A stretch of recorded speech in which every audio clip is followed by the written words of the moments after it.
नमस्ते बच्चों, क्या हाल चाल है, कैसे चल रही है आपकी स्टडी। उम्मीद करती हूँ कि बहुत जोश से स्टडी चल रही है, बिकॉज अगेन साइंस जो है वो भी 80 on 80 लाने जैसा ही सब्जेक्ट है। ओके, तो कहीं पे अगर थोड़ा सा एसएसटी डम पड़ गया तो हम साइंस में 80 on 80 ला सकते हैं। और मैं वही कोशिश कर रही हूँ कि मेरे बच्चों की 80 on 80 आए, और इसके लिए मैं आपको वही मटेरियल प्रोवाइड कर रही हूँ जो बहुत बहुत बहुत ज़्यादा इंपॉर्टेंट और मुझे भी लग रहा है कुछ पहले सालों में देखा गया है, एंड मोस्ट इम्पॉर्टेंट थिंग। ठीक है, तो इसके लिए आप बस इसको देखिए, लर्न कर लीजिए। ओके, बहुत कुछ आएगा इसमें से, मैं आपको बता रही हूँ बहुत कुछ आएगा। ओके, मैं ये नहीं बोल रही हूँ कि ditto as it is question आएगा, वो तो देखिए बोर्ड जो बनाने वाले होते हैं, डीओ और जो टीचर्स होते हैं वो अपने अलग अलग, see there are the varieties of books and the varieties of mind. Okay, तो वो अपने से बनाएंगे, बट हाँ ये चीज़ है कि हम लोग जो कर रहे हैं ना वो आपका रिलेवेंट वहाँ पे आंसर आप लिख सकते हो, दैट इज द गारंटी। ठीक है, तो कोई भी आपको ये चीज़ तो नहीं बोल सकता कि ये क्वेश्चन करके जाना, डिट्टो कभी नहीं आता है। थोड़ा बहुत घुमा फिरा सकते हैं, नो डाउट, ठीक है, बट आप क्वेश्चन समझ जाओगे और उसको वो आंसर क्लियर हो जाएगा। वेल साइंस में इतना घुमाना होता नहीं है, मैं आपको फ्रेंकली बता दूं, तो साइंस में तो ऑलमोस्ट क्वेश्चन सेम आ ही जाते हैं, एंड आई ट्राइड कि मैं आपको बेस्ट ऑफ बेस्ट क्वेश्चन दूं। तो चलो बच्चों शुरू करते हैं और अब देखते हैं कि हमारा पहला पहला क्वेश्चन क्या है। सो फर्स्ट क्वेश्चन जो है वो है हमारा, how is the plaster of Paris is formed. ठीक है, प्लास्टर ऑफ पेरिस कैसे बनता है उसका इक्वेशन बताइए और उसके यूजेस बताइए। ठीक है, देखो प्लास्टर ऑफ पेरिस जो है, प्लास्टर ऑफ पेरिस ज़्यादातर यूज होता है for the sculpting the materials, अभी तो पता ही है ना अपने को। ठीक है, जो मूर्तियाँ होती हैं वो मूर्तियाँ प्लास्टर ऑफ पेरिस से ही तो बनती हैं, जो भी गणपति जी जो भी मूर्तियाँ अपन देखते हैं बाहर, ठीक है, वो साइड से प्लास्टर ऑफ पेरिस से बनती है। प्लास्टर ऑफ पेरिस का फॉर्मूला क्या होता है, CaO प्लस हाफ H2O। एक मिनट, हाँ, ओके, CaO प्लस, इसको मैं यूँ डैश डंडी कर दूँ, ठीक है, हाफ H2। मैं अभी लिख देती हूँ, कंफ्यूज मत होना। ओके, ये प्लास्टर ऑफ पेरिस का फॉर्मूला है जिसको हम कहते हैं कैल्शियम सल्फेट हेमीहाइड्रेट, हेमी मतलब हाफ, ठीक है, हाफ H2O है, ये इसका केमिकल फॉर्मूला है। अब आपसे पूछा गया है कि भैया प्लास्टर ऑफ पेरिस को जब तुम पानी के साथ रिएक्ट करोगे ना तो क्या बनेगा वो बताओ। ठीक है, बता देते हैं हम लोग। तो प्लास्टर ऑफ पेरिस जब हम लोग पानी के साथ रिएक्ट करते हैं तो वो उस पानी को एब्जॉर्ब कर लेता है और एक हार्ड सब्सटेंस के अंदर कन्वर्ट हो जाता है। उस हार्ड सब्सटेंस को हम कहते हैं जिप्सम, जिप्सी नहीं, जिप्सम। ठीक है, तो जिप्सम में वो कन्वर्ट हो जाता है। और जिप्सम में और प्लास्टर ऑफ पेरिस में डिफरेंस क्या है, तो उसमें सिर्फ और सिर्फ वाटर मॉलिक्यूल का ही डिफरेंस है, बाकी पूरा सेम है। जैसे अभी हमने कहा कि प्लास्टर ऑफ पेरिस पानी एब्जॉर्ब करता है तो वो वाटर मॉलिक्यूल से ऐड हो जाएंगे ना, तो जहाँ पे प्लास्टर ऑफ पेरिस सिर्फ हाफ H2O था, जिप्सम में क्या हो जाएगा, 2H2 हो जाएगा, मतलब कि वो 1.5 जितना पानी के मॉलिक्यूल्स जो है वो एब्जॉर्ब कर लेगा। ठीक है, तो प्यारी सी इक्वेशन है, छोटी सी, कुछ और है इसके अंदर नहीं है। हाँ, इसके अंदर 373 केल्विन लिख देना, नहीं नहीं वो तो कन्वर्जन में आएगा, सॉरी, यही रहेगा। ठीक है, फिर हम बात करते हैं नेक्स्ट प्लास्टर ऑफ पेरिस में यूजेस। तो ये तो सबको पता है, ठीक है, आप लोग बचपन से न जाने कितनी बार गिरे पड़े होंगे, ठीक है, न जाने कितनी बार मम्मी आपको हड्डियाँ ठीक करवाने के लिए लेके चली होंगी। तो क्रैक्स वगैरह जो होता है वॉल्स में, गैप्स में, उसमें यूज़ करते हैं। बोन फ्रैक्चर हो जाता है उसके लिए यूज़ करते हैं, मैंने लिखा नहीं बट हाँ ये लिखा है ना मैंने। Okay, it is use in the bone fracturing, ठीक है, बोन फ्रैक्चर के लिए यूज़ हो जाता है। उसके अलावा statues, idols, artificial materials, decorative items बनाने में यूज़ होता है। एंड ब्लैक बोर्ड चौक, ठीक है, जो आजकल ब्लैक बोर्ड चौक तो नहीं, ग्रीन बोर्ड चौक आ गए। ठीक है, तो वेल चौक को बनाने में काम आता है ये। नेक्स्ट क्वेश्चन क्या है ये question, compound such as alcohol and glucose contain hydrogen but are not categorize as acids. अब हमें सिखाया गया है स्कूल में कि भैया जहाँ पर भी H हो ना, हाइड्रोजन हो, वो एसिड मान लो। HCl पहले पहले H आया, H2SO4 पहले पहले H आया, NO3 H आया, तो जहाँ पर भी हाइड्रोजन होता है भैया वो तो एसिड ही होता है, हमको हमारे स्कूल के टीचर ने बता दिया। अब सवाल स्कूल के टीचर ने ऐसा पूछ लिया कि भाई अगर हाइड्रोजन होता है तो फिर अल्कोहल और ग्लूकोज को हम लोग एसिड में कन्वर्ट क्यों नहीं करते हैं, क्योंकि उनके भी फॉर्मूला में तो होता ही है। ठीक है, अल्कोहल का फॉर्मूला क्या होता है, अल्कोहल का फॉर्मूला भैया ये होता है ना, CH3 CH2OH, और ग्लूकोज का क्या होता है, C6H12O6। तो H तो दोनों में है बट वो एसिड की तरह काम नहीं कर रहे हैं, इसको प्रूव करो। ठीक है, कर देते हैं। तो यहाँ पे प्रूव करने में ऐसा है कि भैया आप ना दो ऐसे बीकर ले लो, देखो मैंने आपको फिगर दी हुई है, देखते जाना। Okay, take a cork, cork और रबर का कॉर्क आता है, ठीक है, वो आप लो और उसके ऊपर 2 खीले जो है वो फिक्स कर दो। ठीक है, now keep this cork inside the beaker, beaker के अंदर डाल दो। फिगर आप देख सकते हो, कनेक्ट कर सकते हो स्टेटमेंट्स को। नाउ ये जो नेल्स हैं उसको बैटरी के साथ कनेक्ट करो, बल्ब के साथ और की के साथ। ठीक है, मतलब पूरा सर्किट बना देना है। ठीक है, पूरा सर्किट बना देना है। बना दिया circuit. Now add ethanol in it and record your observation and repeat the same for the glucose. Well मैंने तो इसके अंदर यहाँ पर, ठीक है, अब लाइक थोड़ा बहुत कंपैरिजन तो चाहिए ना। तो ये वाला जो डायग्राम है इसमें हम लोग HCl डाल रहे हैं और ये वाला जो है इसमें आप ग्लूकोज या इथेनॉल कोई भी एक चीज़ डाल दो। तो जब आप उसके स्विच ऑन करते हो ना तो आप देखोगे कि देखो, ठीक है, जो बल्ब है ना वो जलता हुआ नज़र आ रहा है। कौन सा? लेफ्ट वाला, ठीक है, HCl वाला। और राइट वाला बल्ब जल ही नहीं रहा। पूरा अरेंजमेंट सेम था, सब कुछ सेम था, बस HCl वाला बल्ब जल रहा है और वो वाला बल्ब नहीं जल रहा है, ठीक है। तो यहाँ से क्लियर हो गया कि भैया ग्लूकोज और इथेनॉल जो है भले उनमें हाइड्रोजन अवेलेबल है बट, ठीक है, बट वो बल्ब नो ग्लो नहीं कर रहा है, मतलब कि वो एसिड नहीं है। चलो आप बोलोगे कि मैम ये तो हम लोग ठीक है एक्सपेरिमेंट के साथ बोल सकते हो, but there would be some another reason. तो मैं अपने हिसाब से थोड़ा ज्ञान चाह रही हूँ आपको, ठीक है। और वो ये है कि भैया ग्लूकोज के अंदर और इथेनॉल के अंदर हाइड्रोजन होता तो है, ठीक है, बट ये जो है वो कोवेलेंट बॉन्ड से बनता है और कोवेलेंट बॉन्ड में प्लस माइनस का चार्ज तो होता ही नहीं है। इसकी वजह से वो लाइट बल्ब जो है वो नहीं ग्लो करता है। जबकि HCl में जो होता है वो H+ और Cl- से होता है, ठीक है। HCl का H+ और Cl- होता है। तो H+ वो आयन है ना, इसकी वजह से ही, मतलब हाइड्रोजन तो है बट एक जगह पे वो आयन की तरह बिहेव नहीं कर रहा बिकॉज वो झकरा हुआ है शेयरिंग ऑफ इलेक्ट्रॉन्स के बीच में, ठीक है। और HCl के अंदर उसने इलेक्ट्रॉन दे दिया है अपना Cl को, तो वो ट्रांसफर की वजह से उसके पास प्लस चार्ज आ चुका है, ठीक है, बल्ब चमक चुका है उसके सर पर, जिसकी वजह से वो एक्सपेरिमेंट के अंदर भी बल्ब चमका रहा है अपना, ठीक है। तो ये एक नॉर्मल, मैंने आपको जस्ट क्लियर आउट करने के लिए कहा कि ये एक फंडा होता है। तो खैर अपन ऑब्जर्वेशन ये कर रहे हैं कि भाई बल्ब ग्लो नहीं करेगा, ठीक है, चार्ज फ्लो नहीं हो रहा है इसका मतलब। तो that means the experiment show that कि ग्लूकोज और ethanol, okay, they do not ionise, ठीक है, आयोनाइज नहीं हो रहे, मतलब कि H+ जो है वो रिलीज नहीं हो रहा है, इसके लिए उनको हम एसिड की कैटेगरी में नहीं डालते हैं। सिंपल बच्चा। चलो चलते हैं आगे, फटाफट देख लेते हैं क्वेश्चंस क्या हैं। Name the chemical compound commonly used by your mummy in the kitchen for making tasty crispy pakoras or cake. Okay, state its chemical formula and write the chemical equation. तो अब बेटा इसके अंदर थोड़ा सा देख लीजिएगा। नाउ केमिकल कंपाउंड कौन सा होता है जो मम्मी किचन में यूज़ करती है, ठीक है, दैट इज सोडियम बाइकार्बोनेट, मतलब सोडा, ठीक है, सोडियम बाइकार्बोनेट हम बोल सकते हैं इसको, NaCO3। ये अब जब पकौड़े में डालते हैं तो पूरा मस्त क्रिस्पी वाला हो जाता है। ये सोडियम बाइकार्बोनेट को जब हम हीट करेंगे ना कुकिंग के दौरान, ठीक है, तो एक केमिकल रिएक्शन आएगा जिसमें वो कन्वर्ट हो जाएगा सोडियम कार्बोनेट के अंदर। सोडियम कार्बोनेट के अंदर कार्बन डाइऑक्साइड, कार्बोनेट वाला कोई भी कंपाउंड को आप हीट दोगे वो CO2 गैस लिबरेट करेगा, मतलब करेगा, ठीक है। तो कार्बन डाइऑक्साइड गैस भी लिबरेट होगी और पानी के कुछ वाटर मॉलिक्यूल्स भी लिबरेट हो जाएंगे। तो ये रिएक्शन अगर हम देखते हैं अच्छी तरीके से तो क्या हो जा रहा है कि सोडियम हाइड्रोजन कार्बोनेट Na2CO3 में कन्वर्ट हो रहा है, H2O में और CO2 में कन्वर्ट हो रहा है। ये रिएक्शन कैसी है भैया? एक्सोथर्मिक रिएक्शन में, मतलब काफ़ी ज़्यादा हीट एनर्जी रिलीज होती है। और ये जो कार्बन डाइऑक्साइड गैस निकलती है ना, ठीक है, वो एक्चुअली अब जब केक की बात करते हैं, ठीक है, तो केक का बैटर में वो फंस जाती है, ठीक है, वो फंस जाती है, जिसकी वजह से क्या होता है ना, वो धक्का मारती है केक के बैटर को कि हट मुझे बाहर जाने दे। तो इस तरीके से जब वो बाहर निकलती है ना तो खड्डे खड्डे खड्डे करके जाती है। ये खड्डे खड्डे जो है वहाँ पे एक्चुअली हवा जो है ना वो ब्लॉक हो जाती है, जिसकी वजह से ब्रेड केक जो भी होता है ना वो अपन को काफ़ी स्पॉन्जी स्पॉन्जी फील होता है, ठीक है। तो ये चीज़ मेन होती है, इसकी वजह से हम लोग बेकिंग सोडा यूज़ करते हैं, दैट मीन सोडियम कार्बोनेट, ठीक है। डन अभी, चलो चलते हैं आगे। Now explain the importance of pH in everyday life. The most important question जरूर करके आना, ओके, मेरा दिल कह रहा है आएगा, जरूर करके आना। Explain the importance of pH in everyday life. क्या क्या इंपॉर्टेंस है pH का? तो सबसे पहले है एग्जिस्टेंस ऑफ लिविंग ऑर्गेनिजम्स, ठीक है, pH की वजह से ही लिविंग ऑर्गेनिजम्स एग्जिस्ट करते हैं। अब किस तरीके से? तो देखो हमारी जो बॉडी होती है ना बेटा, उसके अंदर उस बॉडी को मेंटेन करने के लिए उसका pH लेवल जो है वो 7 to 7.8 होना चाहिए, एसिडिक में नहीं होना चाहिए। तो इसके लिए इतना जो है वो ज़रूरी है। अब अगर हम लोग देखते हैं कि हमें कई बार पेट में जलन होती है, तीखा खा लेते हैं तो पूरा यूँ जलना शुरू करता है, दैट मीन्स कि pH लेवल कम हो गया है, ठीक है। हम लोग पानी सबसे ज़्यादा पीते हैं, आप लॉजिक समझो, सबसे ज़्यादा हम पानी पीते हैं। अच्छा, ये कहा भी गया है कि हमारी बॉडी जो है वो 80 to 85 और वुड से 90% ज़्यादा पानी से भरी हुई है। पानी का फॉर्म क्या होता है? न्यूट्रल। तो आप खुद समझ सकते हो कि न्यूट्रल और अल्कलाइन के बीच में अपनी बॉडी मेंटेन होती है, ठीक है। तो इसके लिए एग्जिस्टेंस इसके हिसाब से बहुत ज़रूरी है।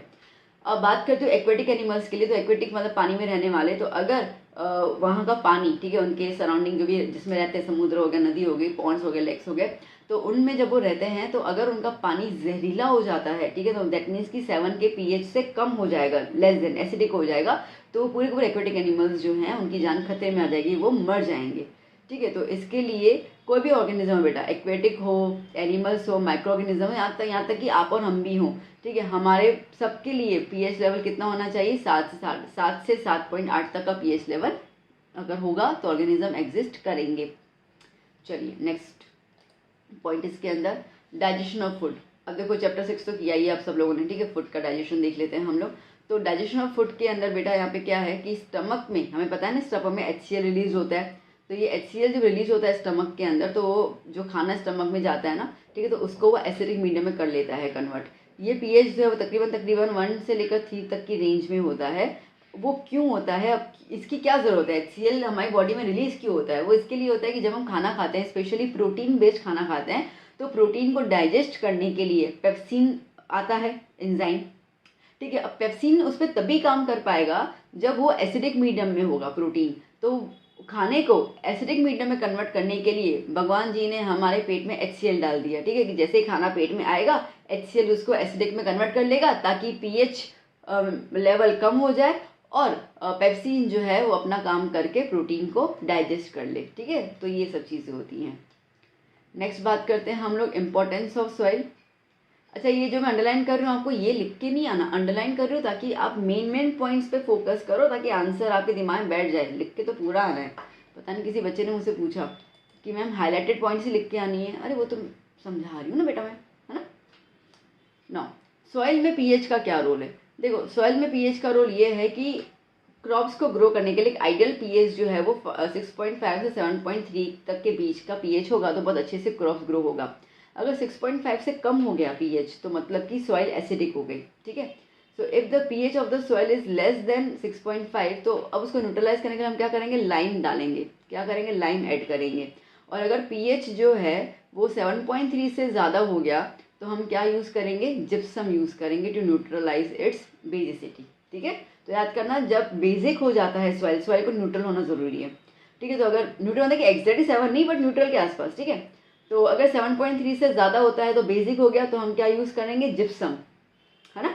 और अगर 6.5 से कम हो गया, एसिडिक होगा, तो हम क्या यूज़ करने वाले हैं, लाइम, ठीक है। चलो फिर हम बात करते हैं, क्या आपके टूथपेस्ट में नमक है, ये वही सवाल है, ठीक है। तो अब नमक तो नहीं है बट क्या है ना कि इसका नाम थोड़ा देखेंगे ध्यान से, और वो ये है कि हमारे जो टूथ, ठीक है, हमारे जो दांत है वो सड़ने क्यों लगते हैं, ठीक है, कैविटी क्यों होती है, और फिर हमें कोलगेट वाला क्यों ऐसे दो दांत क्यों टकरा के बता दें कि देखो कोलगेट वाला दांत जो है वो नहीं टूटा, कोलगेट से कोई फर्क नहीं पड़ता। बेसिकली हमारे माउथ के पीएच लेवल से फ़र्क पड़ता है। तो हमारे माउथ में अगर पीएच लेवल 5.5 जितना गिर जाता है, ठीक है, तो हमारे जो बैक्टीरिया होते हैं ना वो एसिड प्रोड्यूस करते हैं, और वो एसिड जो है वो हमारे दांतों का जो वाइट पूरा पोर्शन है, दैट द आउटर कवरिंग, वो उसको पूरा का पूरा खाने डिकम्पोज करने लगते हैं और उसको हम कहते हैं कैविटी, ठीक है। फिर हमें दर्द वर्द होने लगता है, तो ये चीज़ रहती है। तो इसके लिए हम ना टूथ पाउडर या टूथपेस्ट यूज़ करते हैं ना, तो टूथ पाउडर टूथपेस्ट का मतलब ये है कि वो उस एसिडिटी को कन्वर्ट कर लेगा न्यूट्रल के अंदर। क्यों, because acid plus base gives neutral salt, ठीक है। तो वो हमारे दांतों को न्यूट्रलाइज कर लेता है, जिसकी वजह से हमारे दांत नहीं सड़ते हैं। And that's why doctor always advises कि भैया दिन में 2 बार ब्रश कीजिए, एक तो सुबह उठ तो करना ही है, ठीक है, और दूसरा रात के सोने के पहले, मतलब खाना वाना खा लिया, डकार बकार मार ली, उसके बाद जो है वो टूथ ब्रश करके सोइए विद द टूथपेस्ट, ठीक है, सो दैट आपका जो पीएच लेवल है मेंटेन रहे और आपके दांत सही सलामत रहे, ठीक है, बुढ़ापे होने तक भी आपके दांत ना टूटे। Okay, next, remedy for acidic effect of honey bee bite, ठीक है। हनी बी बाइट का क्या एसिडिक इफेक्ट होता है। अब देखो यहाँ पे हनी बी बाइट बोले या एंट बोले, चींटी वगैरह, ठीक है, या कोई भी स्टिंग किसी का ही बोल दे, तो याद करना उनके अंदर मीथेनोइक, या इसमें हनी बाइट में तो मेलिटिन होता है, बट अगर मीथेनोइक भी लिखा होगा तो चलेगा, ये उसी का ही फॉर्म होता है। अच्छा, अब कल वाले सेक्शन ए के वीडियो में तो भैया फॉर्मिक एसिड, मिथेनोइक एसिड में बहुत सारे बच्चों ने, फॉर्मिक एसिड और मिथेनोइक एसिड दोनों सेम ही है, ठीक है। बच्चा केमिस्ट्री जो है वो इतनी छोटी नहीं है जितना तुम समझ रहे हो, ठीक है। 4 चैप्टर केमिस्ट्री में आप अगर कर लोगे तो आप धुरंधर मत समझना, केमिस्ट्री इससे बियॉन्ड है। तो हमेशा केमिस्ट्री में 2 नाम आते हैं, कॉमन नाम और आईपीएससी नाम। जैसे आपका नाम होगा ना, ठीक है, आपका नाम स्कूल के रजिस्टर में अलग होगा, ठीक है। स्कूल के रजिस्टर में आपका नाम होगा आर्यन वगैरह कुछ भी, और घर पे आपका चुन्नू मुन्नू नाम होगा, तो नाम अलग अलग है ना, तो उस तरीके से। तो यहाँ पे अगर आप एक नाम रीड करते हो तो फिर ये मैम गलत बोल रहे हैं, मैं गलत नहीं बोल रही हूँ, उसका दूसरा नाम भी आता है। ठीक है, समझ में आए? चलो, so to get relief from it, aqueous solution of a base substance such as baking soda, वो हम लोग उस जगह पे अप्लाई कर लेते हैं। तो इन शॉर्ट वो कह रहा है कि कोई भी जो भी आपको कोई काट के चला जाए ना, तो उसके अंदर एसिड होता है। कभी कुछ और नाम याद नहीं है ना, तो समझ लेना कि देखो, वो जब कोई भी मच्छर काट के जाता है अपने को, तो क्या मर जाते हैं क्या? नहीं मरते ना, थोड़ी खुजली बुजली होती है, मतलब कि उसके अंदर एसिड तो होता है, बट कैसा होता है, नॉर्मल ना। तो नॉर्मल एसिड में मिथेनोइक एसिड नाम लिख के आ जाना है, फॉर्मिक एसिड नाम लिख के आ जाना। आप कुछ भी याद नहीं आता एसिड में, ये वाला एक नाम याद कर लो, बात खत्म हो गई, क्योंकि माइल्ड एसिड होता है। ठीक है, थोड़ी सी जलन वगैरह होती है, ज़्यादा कुछ नहीं होता। और उसके ऊपर जब आप बेकिंग सोडा लगा देते हो ना, baking soda is what, it's a base. तो एसिड के ऊपर जब आपने बेस मल दिया ना, ऐसे पूरा लगा दिया, तो क्या हो गया, न्यूट्रलाइज इफेक्ट। ठीक है, तो इसके लिए फिर हमको जलन बंद हो जाती है। सिंपल सिंपल सी बात है। इनको, इन सब चीज़ों को अगर आप समझ के करोगे ना बेटा, तो एक्चुअली साइंस बड़ा मज़ेदार सब्जेक्ट है, पता है, क्योंकि ये सारी घटना आपके आसपास होती है और वो चीज़ आपने महसूस भी की है, तो इसके लिए साइंस को कनेक्ट करना बहुत ज़्यादा ईजी होता है। तो इतना हाइपर टेंशन लेके कैसे करना, ये मत कीजिए। जो चीज़ समझा रही हूँ समझिए, पॉइंट्स को दिमाग में रखिए, नोट डाउन कर लीजिए, ये पॉइंट्स है, बात खत्म। खुद भी आंसर बना सकते हैं। इंग्लिश मीडियम के बच्चे हो बेटा, इसमें क्या है, आंसर फ्रेम करना थोड़ी बड़ी बात है। वो भी साइंस में कौन ग्रामर चेक करता है, ठीक है, कि हम टेंशन ले। तो आप इंग्लिश में बैठे गप्पा ठोक के आते हो, साइंस में तो कोई मतलब ही नहीं गप्पा ठोकने का भी। चलो आते हैं back to the point. Right to chemical properties of acid and base. Acid और बेस के दो केमिकल प्रॉपर्टीज लिख देते हैं। इसमें अगर आपको डिफरेंस बिटवीन आए तो वो भी लिख देना। हालांकि मैंने शायद आगे दिया है डिफरेंस बिटवीन, मुझे याद नहीं है। ठीक है, तो एसिड और बेस का डिफरेंस बिटवीन भी आ जाए तो आप लिख सकते हो आराम से। तो भैया देखो, एसिड क्या है, एसिड जब रिएक्ट करेगा बेस के साथ तो क्या बनाएगा, सॉल्ट एंड वाटर। इस रिएक्शन को हम क्या बोलेंगे, न्यूट्रलाइजेशन रिएक्शन। अभी तक ऊपर से हम वही कथा करते हुए आए हैं। ठीक है, कंक्लूजन इन्होंने वही दे दिया, acid plus base give salt plus water. Acid जब रिएक्ट करेगा मेटल कार्बोनेट के साथ या मेटल हाइड्रोजन कार्बोनेट के साथ, तो वो सॉल्ट बनाएगा और कार्बन डाइऑक्साइड गैस को रिलीज करेगा। ठीक है, इतना डन। चलो नेक्स्ट।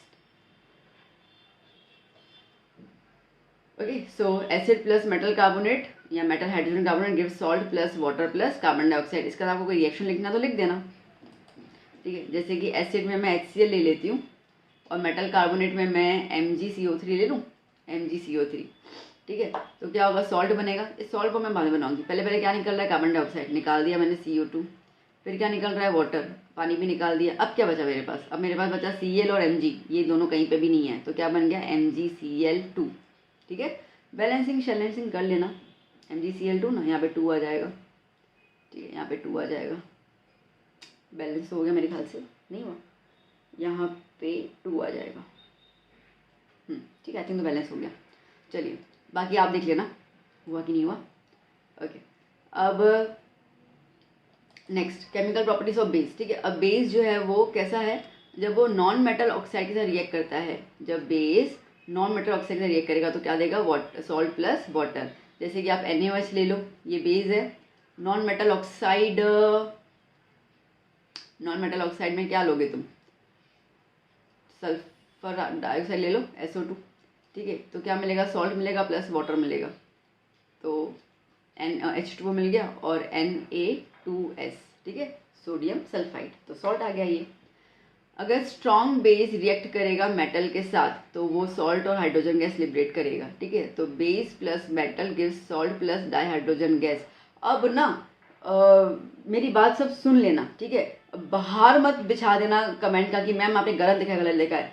बेस मेटल के साथ रिएक्ट नहीं करता है, मैं मानती हूँ, but there are the 2 reactions in your textbook जिसमें बेस मेटल के साथ रिएक्ट करता हुआ बताया है।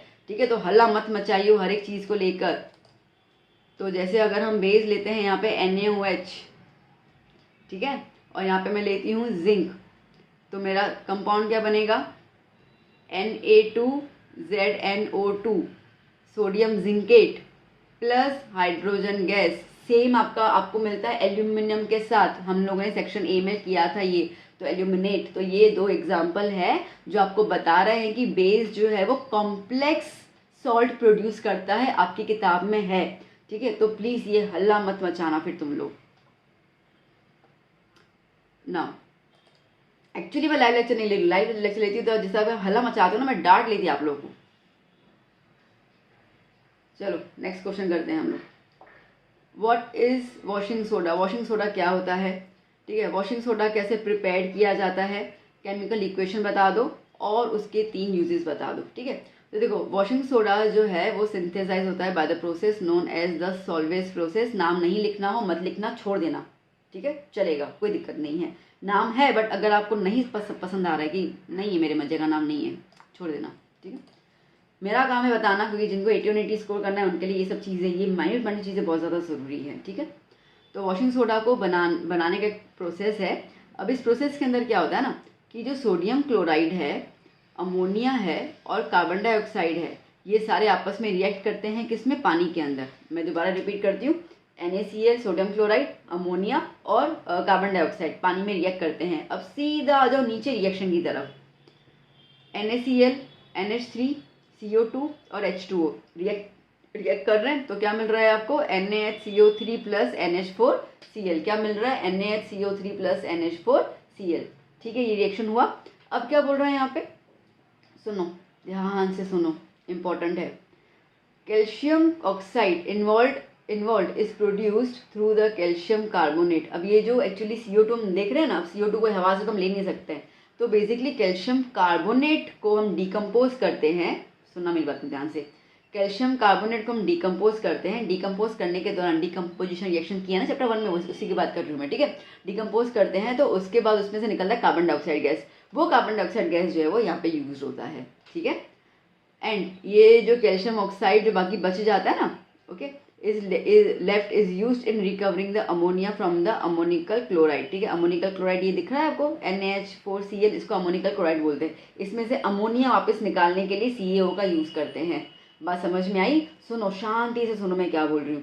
मैं ये बोल रही हूँ कि ये वाला जो हमने रिएक्शन देखा, ये वाला, इसमें आपको दिख रहा है CO2, तो CO2 कहाँ से आया? तो ये CO2 आया जब हमने CaCO3 कैल्शियम कार्बोनेट, ठीक है, किसको? देखो यहाँ पर, जब हमने कैल्शियम कार्बोनेट को डिकम्पोज किया तो हमें मिल गया कैल्शियम ऑक्साइड प्लस CO2, ठीक है। तो ये CO2 जो है वो यूज़ कर लिया इन लोगों ने यहाँ पर, है ना। तो अभी इसको वेस्ट थोड़ी करेंगे, इसका क्या करेंगे? ये जो आपको NH4Cl दिख रहा है ना, देखो आपको NH4Cl सिर्फ यहीं दिख रहा है, बाकी नीचे 2 रिएक्शन में नहीं है, तो बता रही हूँ कि क्या हो रहा है। तो ये NH4Cl में से, ठीक है, NH3 फिर से वापस प्रोड्यूस करने के लिए ये लोग क्या करते हैं? CaO का रिएक्शन करते हैं, ताकि CaCl2 बन जाएगा, NH3 अपने आप बाहर निकल जाएगा और ऑक्सीजन उड़ जाएगा, ऐसे करके, ठीक है। तो इस तरीके पर कंपाउंड होता है। अब एट फर्स्ट, अब बेसिकली आपको NaCO3 मिल गया। चलो फिर से मैं इस चीज़ को आती हूँ, अभी अपन फिर से एक मुद्दे पे आ जाते हैं जो अपन डिस्कस कर रहे हैं, ठीक है। चलो मैं क्या बोल रही हूँ, तो NaCl, NH3, CO2 और H2O को मिलाकर NaCO3 मिला, वो पीछे छोड़ दो, NaCO3 मिला। अब ये NaCO3 को हम हीट करेंगे तो हमें क्या मिलेगा? Na2CO3 sodium carbonate. अब मैंने बताया था कार्बन डाइऑक्साइड मिलता ही मिलता है जब कोई भी कार्बोनेट को आप हीट देते हो, तो CO2 मिलेगा, वाटर मिलेगा। ये सेम रिएक्शन ऊपर देखा था अपन लोगों ने, ठीक है। अब ये Na2CO3 को जब आप पानी के साथ डिजोल्व करते हो तो आपको मिलता है Na2CO3 plus 10 molecules of H2O। इसको हम कहते हैं वॉशिंग सोडा। इस तरीके से वॉशिंग सोडा बनता है, ठीक है। वॉशिंग मतलब कि बर्तन मांजने के लिए जो चाहिए होता है ना, that is a washing soda, ठीक है। अब कह रहा है कि यूजेस बता दो, तो अब ये एक्चुअली तो बना सोडियम कार्बोनेट से ही ना, ठीक है। तो सोडियम कार्बोनेट के यूजेस क्या है? अब क्लीनिंग ऑफ क्लोथ्स वगैरह आ गया, ठीक है, डिटर्जेंट, केक्स वगैरह पाउडर में आ गया। पानी के हार्डनेस को रिमूव करने के लिए यूज़ किया जाता है, और उसके अलावा ग्लास और पेपर इंडस्ट्री में यूज़ किया जाता है, ठीक है। चलिए next, describe the pH scale. Describe the pH scale. अब क्या है, देखो pH स्केल क्या करता है, जैसे मैंने आपको बोला कि देखो नींबू, उसमें भी एसिड होता है, टमाटर में भी एसिड होता है, इमली में भी होता है, इन सब में एसिड होता है ना। पर आप जब आप नींबू को यूँ मुंह में निचोड़ते हो ना, तो अपनी आँखें यूँ हो जाती है ना। टमाटर खाते हैं तब होती है क्या? ऐसे दोनों में ही है, नहीं होती ना। मतलब ये है कि नींबू के अंदर खट्टापन कुछ ज़्यादा ही है, मतलब कि नींबू कुछ ज़्यादा ही एसिडिटी क्रिएट हेल्ड करके बैठा हुआ है। टमाटर उतना एसिडिटी नहीं करके बैठा हुआ है, ठीक है। इमली में भी थोड़ा होता है पर नींबू से कम होता है, ठीक है। तो इस तरीके से मतलब क्या है, they contains the acid but the strength of acid is different, ठीक है। तो अभी भी मैंने सिर्फ और सिर्फ वो नाम लिए जो अपने घर पे होते हैं। बाहर के एसिड्स की बात करूँ, HCl HNO3, तो वो तो खतरनाक ही होते हैं, ठीक है। वो तो आप कहीं पे गिर जाएगा, किसी की स्किन वगैरह पे लग जाएगा तो पूरी स्किन और बोन पूरा जल जाता है उसके साथ। तो बेसिकली पीएच स्केल जो है वो हमें बताता है कि जो एसिड और बेस आपके पास है ना, वो कितना ज़्यादा स्ट्रॉन्ग है, स्ट्रेंथ बताता है वो, ठीक है। तो अब कॉन्सेंट्रेशन ऑफ हाइड्रोजन आयन, अगर H+ आयन, देखो एक बात हमेशा याद करना बेटा, H+ आयन और OH- आयन ये पानी में दोनों समान होते हैं।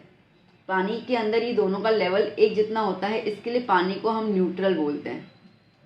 बात समझ आई? अगर किसी भी सॉल्यूशन के अंदर H+ का आयन ज़्यादा हो जाएगा OH- आयन से, तो उसको हम कहेंगे एसिड, ठीक है।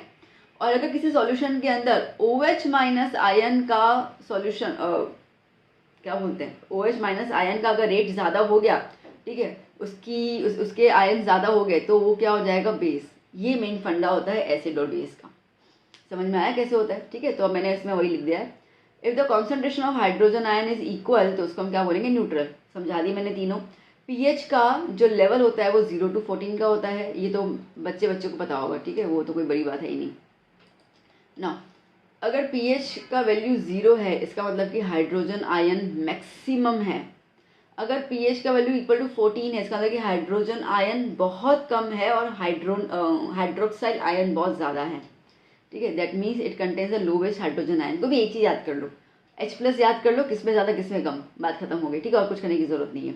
तो जिसमें H+ ज़्यादा है वो एसिड, जिसमें H+ कम है वो बेस, जिसमें H+ आयन इक्वल है OH- आयन के, तो वो न्यूट्रल, ठीक है। वही कह रहा है यहाँ पर कि अ न्यूट्रल सॉल्यूशन, जैसे कि डिस्टिल वाटर होता है। डिस्टिल वाटर कौन सा, जो हमें बारिश का पानी मिलता है या जो गंगा नदी का पानी होता है, प्योर, ठीक है। हमारे घर पे जो आता है वो वाला पानी प्योर नहीं होता, उसका लेवल एग्जैक्टली 7 नहीं होता, ठीक है। तो जो डिस्टिल वाटर होता है उसका स्केल में आप देखोगे पीएच लेवल, तो एग्जैक्ट आपको 7 दिखाता है। चलो अब ये बहुत बार रिपीट हो गया इस चीज़ को लेकर। अब आते हैं यहाँ पे मेन पॉइंट। पीएच स्केल के अंदर P stands for the potence. Potence मतलब कि पोटेंशियल कितनी है, ठीक है, हाइड्रोजन की पोटेंशियल कितनी है, उसको हम पीएच बोलते हैं। ये एक जर्मन वर्ड है। And H stands for the hydrogen ion, ठीक है।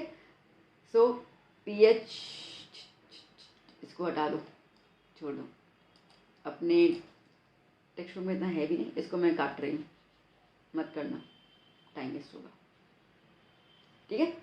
चलो next question, describe the reaction of zinc granules with the dilute sulphuric acid with the diagram, ठीक है। तो अपन को पूरा डिस्क्राइब करना है। तो आपको जिंक लेना है। अब जिंक जो है वो ज़्यादा रिएक्टिव है, ओके, क्योंकि वो रिएक्टिविटी सीरीज अपन देखें सेक्शन सी में, ठीक है, रिएक्टिविटी सीरीज में ऊपर की तरफ आता है, तो वो हाइड्रोजन को डिस्प्लेस कर लेता है, ठीक है। तो मेन फंडा तो वही है, तो ये और कुछ नहीं है, डिस्प्लेसमेंट रिएक्शन भी है। तो अब इसमें क्या करना है बेटा, फिगर ड्रॉ करके आओगे। देखो अभी आप लोग सवाल पूछो, ma'am important diagram, important diagram ये है कि जो भी हम डायग्राम कर रहे हैं ना COD में, these all are important diagrams, ठीक है। तो यही करके जाना है, ठीक है। इसके अलावा इंपॉर्टेंट मैं क्या बताऊँ, तो ये इंपॉर्टेंट डायग्राम्स ही हैं, तो प्लीज़ करके जाइए इन सबको बहुत अच्छी तरीके से ना। अब ना आप ना 5 ml डाइल्यूट HCl ले लो, sorry dilute H2SO4 sulphuric acid ले लो एक टेस्ट ट्यूब के अंदर। आप टेस्ट ट्यूब देख सकते हो, इन्होंने लिया हुआ है यहाँ पर, ठीक है। उसके अंदर जिंक ग्रेन्यूल्स, जिंक के छोटे छोटे से टुकड़ों को हम ग्रेन्यूल्स बोलते हैं, वो डाल दो, ठीक है, मतलब जिंक पीसेस डाल दो उसके अंदर। और कॉर्क जो है वो ऊपर ढक्कन लगा दो उसके अंदर से, और वहाँ पे एक डिलीवरी ट्यूब, ये डिलीवरी ट्यूब है ना, ऐसे करके आप पानी के अंदर, यहाँ सोप सॉल्यूशन है यहाँ पर, इस सोप सॉल्यूशन के अंदर वो पूरा ट्यूब जो है वो डुबा दो उसके अंदर। अब क्या देखने को मिलेगा, इससे क्या हुआ, तो इससे ये हुआ ना कि हमें कुछ ऑब्जर्वेशन देखने को मिला। वो ये है कि जिंक जो है वो रिएक्ट कर रहा है HCl के साथ और प्रोड्यूस कर रहा है हाइड्रोजन गैस और zinc sulphate. Now the point is that कि मैम हम रिएक्शन कैसे पहचाने, पता तो चलेगा नहीं हम लोगों को। तो बेसिकली पहले तो रिएक्शन देख लो, जिंक H2SO4 ZnSO4 और H2 मिल रहा है। ये जो गैस निकल रही है ना, H2 की गैस की है ना एक खासियत है, वो पट पट पट ऐसे करके निकलती है, ठीक है। तो उसको पॉप साउंड बोलते हैं। अगर आपके पास क्वेश्चन आ जाता है एग्जाम के अंदर, which name the gas, okay, which has या which release with the pop sound, तो याद करना हाइड्रोजन गैस, ठीक है। सुनो दूसरी बात, name the gas which turns lime water milky, name the gas which turns lime water milky, क्या बोलोगे, कार्बन डाइऑक्साइड गैस। ये 2 गैस आती है, ठीक है। अगर आपसे ये पूछते हैं कि NO2 गैस का कलर क्या है, तो वो ब्राउन कलर है, ठीक है। देखो मैं इसके साथ साथ आपको बाकी सारी चीज़ें भी कवर करवाती जा रही हूँ, छोटी छोटी चीज़ें हैं ना इसके लिए। तो ये कुछ नहीं है, डिस्प्लेसमेंट रिएक्शन नहीं है, ठीक है। चलिए ना next question, what is excretion, और बताना है ह्यूमन एक्सक्रीशंस का स्ट्रक्चर डिस्क्राइब करना है। So basically it is a biological process involves in the removal of these harmful metabolic waste from the body is called the excretion, ठीक है। तो एक बायोलॉजिकल प्रोसेस होता है जिसके अंदर बॉडी में जो भी गंदगी होती है उसको निकालने की प्रक्रिया जो होती है उसको हम कहते हैं एक्सक्रीशन। ह्यूमन बींग्स के अंदर, इन ह्यूमंस एक्सक्रीटरी सिस्टम के अंदर क्या क्या आएगा, एक पेयर किडनी का आएगा, एक पेयर यूटेरस का आएगा, ठीक है, यूरिनरी ब्लैडर आएगा और यूरेथर आएगा, 4 चीज़ें आएंगे, ठीक है। अब एक एक करके डिस्कस करते हैं इनको अपन। सो किडनी कैसे होते हैं, बीन शेप के होते हैं, ठीक है, राजमा खाते हो ना, तो किडनी से are the 2 bean shaped organs lying at the back of the abdomen, ठीक है, मतलब कमर के नीचे वाले हिस्से पे दोनों होते हैं, दोनों आइडर साइड, एक यहाँ पे होता है एक इस तरफ होता है, ठीक है। On the either side of the vertical column, vertical column मतलब कि वो स्पाइनल कॉर्ड की जो वो आती है ना रीढ़ की हड्डी पीछे वाली, ठीक है, ये रीढ़ की हड्डी है, एक यहाँ पे होगा और एक यहाँ पे होगा, इस तरीके से रहता है। इसका वही काम है कि वेस्ट प्रोडक्ट्स को ब्लड में से निकाल कर, ठीक है, यूरिन बना के बॉडी से रिमूव कर देना है।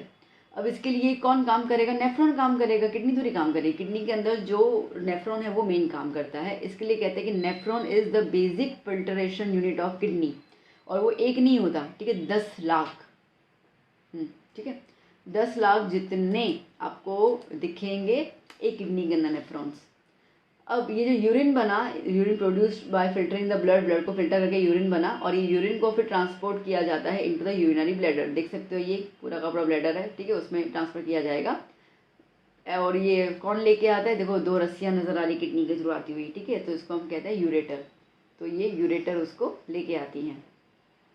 और यूरिनरी ब्लैडर जो है मस्कुलर बैग लाइक स्ट्रक्चर है जो यूरिन को होल्ड करता है, okay. And when the bladder is full, तो यूरिन करने की वो प्रक्रिया आती है कि ma'am may I go to toilet, ऐसा वाला, ठीक है।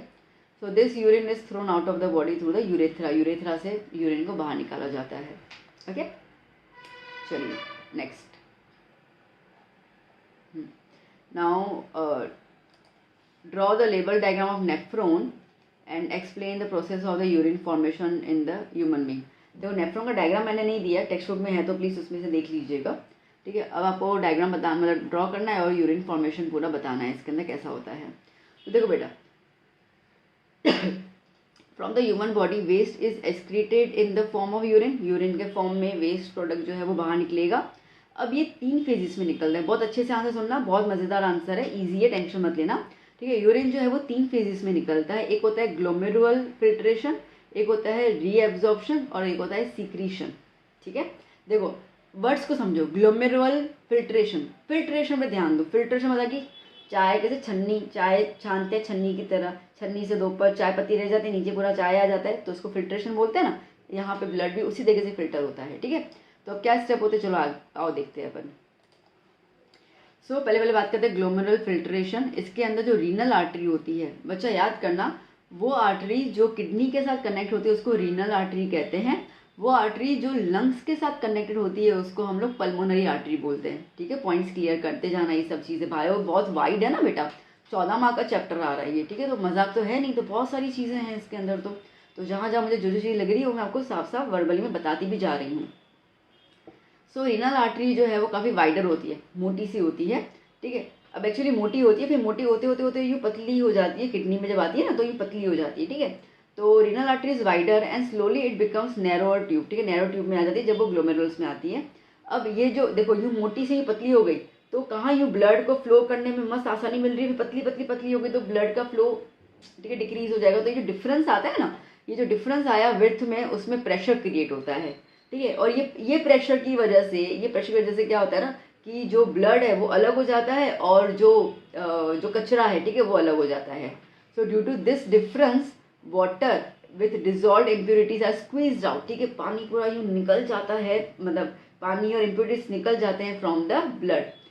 ये कहाँ पे होता है बेटा, ये सब कुछ होता है बॉम्बेन्स कैप्सूल के अंदर, ठीक है, बोमन ईरानी। तो ये सब कुछ होता है बॉम्बेन्स कैप्सूल में, जो एक कप शेप की तरह स्ट्रक्चर होता है। फिर आता है रीएब्जॉर्प्शन, रीएब्जॉर्प्शन, ठीक है। रीएब्जॉर्प्शन क्या होता है, देखो अब ना हमारी बॉडी है ना बहुत ज़्यादा समझदार है, ठीक है, वो कोई भी चीज़ वेस्ट करना पसंद नहीं करती है। तो जब ब्लड तो प्योर हो गया, ठीक है, उसके बाद जो फिल्ट्रेट बचा जिसके अंदर इम्प्योरिटीज है वो आगे गया, वो जब आगे नेफ्रॉन में अंदर जाता है ना, फिर भी हमारे बॉडी को शक होता है, अरे भाई कुछ अच्छी चीज़ तो नहीं जा रही है वेस्ट में, तो वो पूरा उस टाइम में एग्जामाइन करती है बॉडी हमारी, और जहाँ पर भी कोई अच्छी चीज़ मिल जाती है उसको खींच के फिर से ब्लड के पास दे देती है, and that process is known as a reabsorption. तो reabsorption is achieve by the active and passive transport. Active passive transport मतलब कि on the spot cycle activity होती रहती है। 99% फिल्ट्रेट जो है वो रीएब्जॉर्ब हो जाता है बाय द रीनल ट्यूब्यूल्स, ठीक है, मतलब जो ट्यूब्स प्रेजेंट होती हैं किडनी के अंदर। अब बाकी जो बचा गंदगी, ठीक है, बाकी अपने पास यूरिन बच जाता है जिसमें 95% वाटर होता है, 5% जो होता है वो नाइट्रोजनस वेस्ट मटेरियल होता है।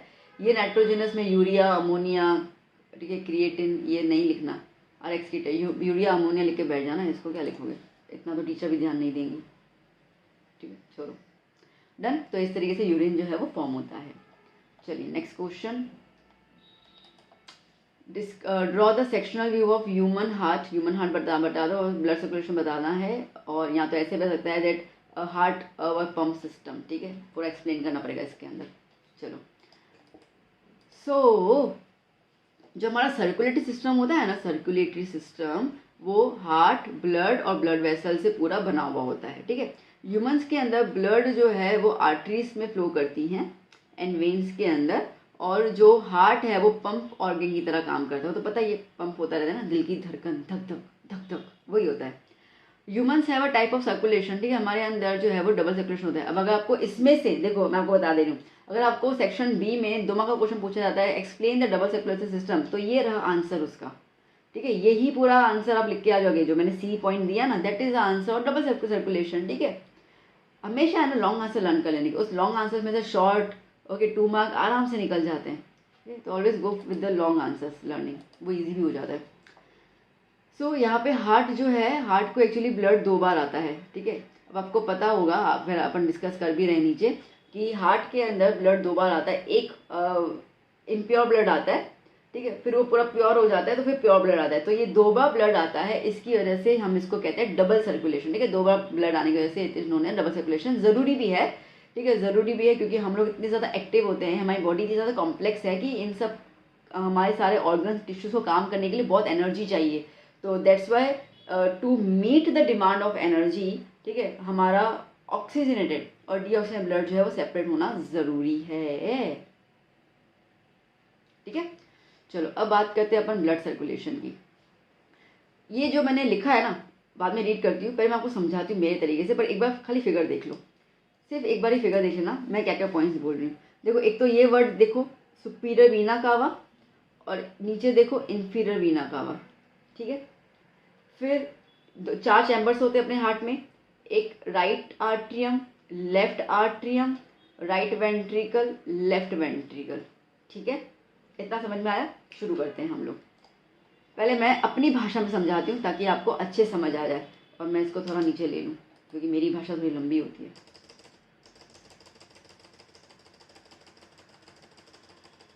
ओके, चलो और नीचे जाना पड़ेगा भाई, बस बस, ठीक है, चलो आ जाओ। अगर आप ये फ्लो चार्ट समझ गए ना बेटा, तो ऊपर वाले स्टेटमेंट्स ना आप खुद लिख के आ जाओगे, कुछ रीड करने की ज़रूरत भी नहीं है। देखो, सबसे पहले हम बात करते हैं इम्प्योर ब्लड से, मतलब कि डीऑक्सीजनेटेड ब्लड से, ठीक है। सुनो अभी ध्यान से, बहुत अच्छे से सुनना इसको, मस्त क्वेश्चन है। अब ना बात करते हैं हम लोग डीऑक्सीजनेटेड ब्लड। अभी डीऑक्सीजनेटेड ब्लड जो है, जिसको हम लोग कहते हैं इम्प्योर ब्लड, ये कौन लेके आता है बेटा? ये लेके आते हैं सुपीरियर वीना कावा। सुपीरियर मतलब ऊपर से, ठीक है, जैसे ब्रेन और ये पूरा पोर्शन है ना, ये दिल यहाँ पर है, पूरे ब्रेन और इन पोर्शन जो ब्लड लेके आएगा वो यहाँ पे आएगा, और नीचे जो पाँव वगैरह है, स्टमक है, उसमें से जो ब्लड लेके आएगा वो इन्फीरियर, ठीक है। तो ये सुपीरियर और ये इन्फीरियर, ठीक है। तो ये हो जाएगा सुपीरियर वीना कावा प्लस इन्फीरियर वीना कावा,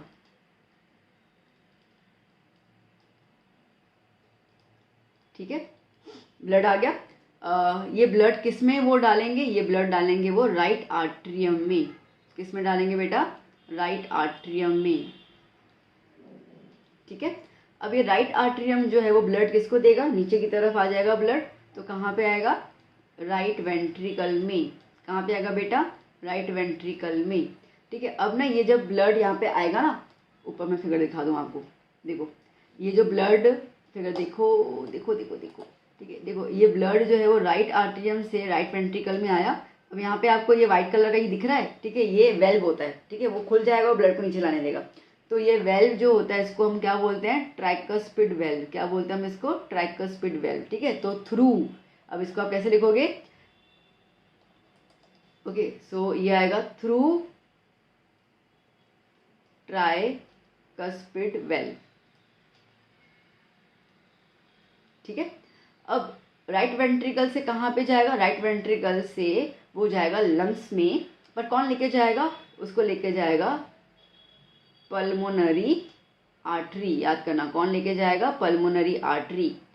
ठीक है, तो पल्मोनरी आर्टरी जो है वो लंग्स के पास लेके गई, किसको लेके गई, इम्प्योर ब्लड को।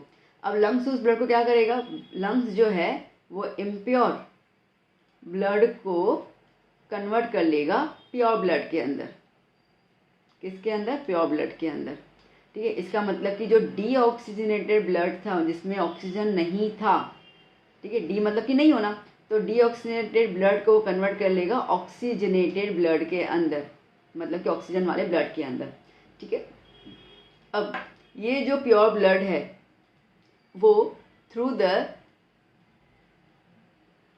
Pulmonary vein, through pulmonary vein, याद करना कौन चीज़ कहाँ पे लेके जा रही है, पल्मोनरी वेन से ये ब्लड कहाँ पे आएगा, ये ब्लड आएगा लेफ्ट आर्ट्रियम में।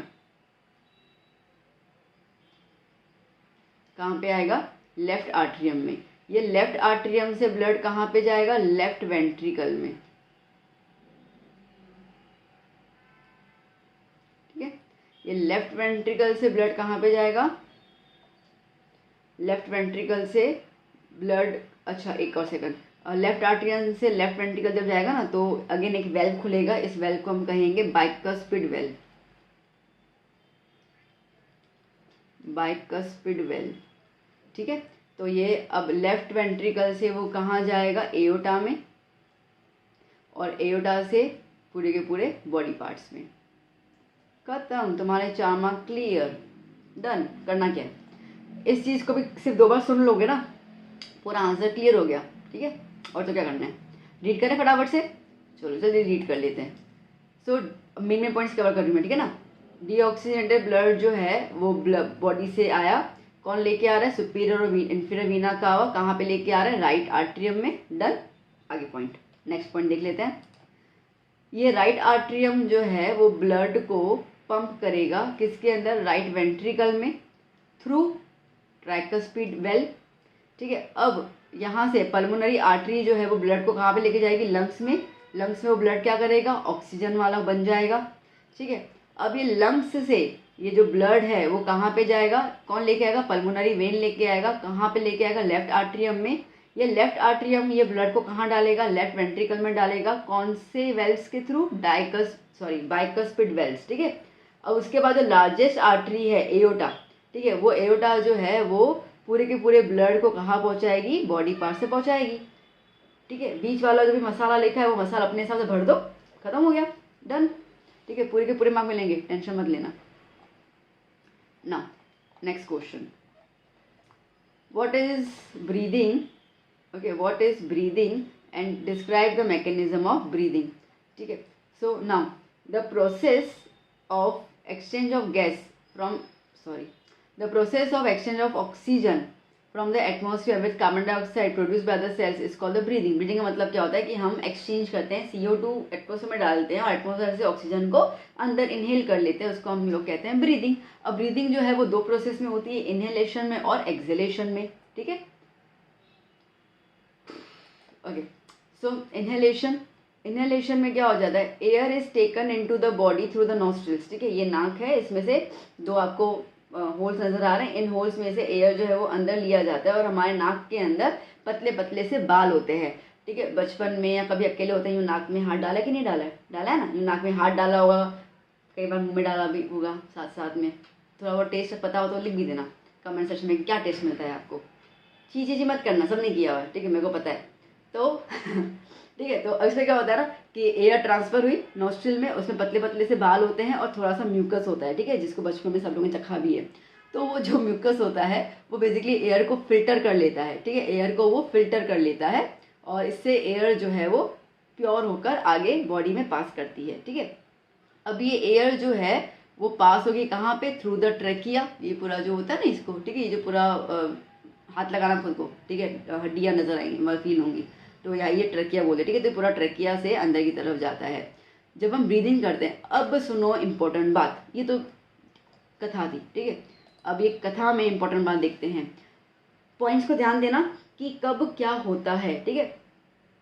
तो पॉइंट्स में ऐसा होता है कि भैया जब हम ब्रीद इन करते हैं ना बेटा, हमने यूँ सांस ली, तो जो हमारे रिब्स होते हैं, ठीक है, पिंजरा होता है ना, हड्डियों का पिंजरा, ठीक है, उसको रिब्स कहते हैं। तो रिब्स जो है वो क्या हो जाएंगे, मूव हो जाएंगे ऊपर की तरफ। तो सांस लो, खुद फील करो, देखोगे तो आपके जो रिब्स होते हैं ना, ठीक है, अच्छे सांस लेना भाई, मेरे को तो बोलना है, तो वो ऊपर की तरफ मूव हो जाएंगे। और जो डायफ्राम होता है वो कैसा हो जाता है, सीधा फ्लैट हो जाता है। याद करना क्या होता है, फ्लैट हो जाता है। लिखना हो तो इन पॉइंट्स को लिख देना, मेन तो यही है, आपका जो टीचर है ना वो इन्हीं पॉइंट्स पे ध्यान देगा कि भाई जब हम ब्रीदिंग करते हैं तो रिब्स कहाँ जाता है, ऊपर, ठीक है, डायफ्राम क्या हो जाता है, फ्लैट हो जाता है, और जो चेस्ट कैविटी होती है वो फूल जाती है, ठीक है, मतलब लार्जर हो जाती है। यही मेन चीज़ें हैं जहाँ पे तुम्हारे मार्क्स कटते भी और फुल मार्क्स मिलते भी हैं।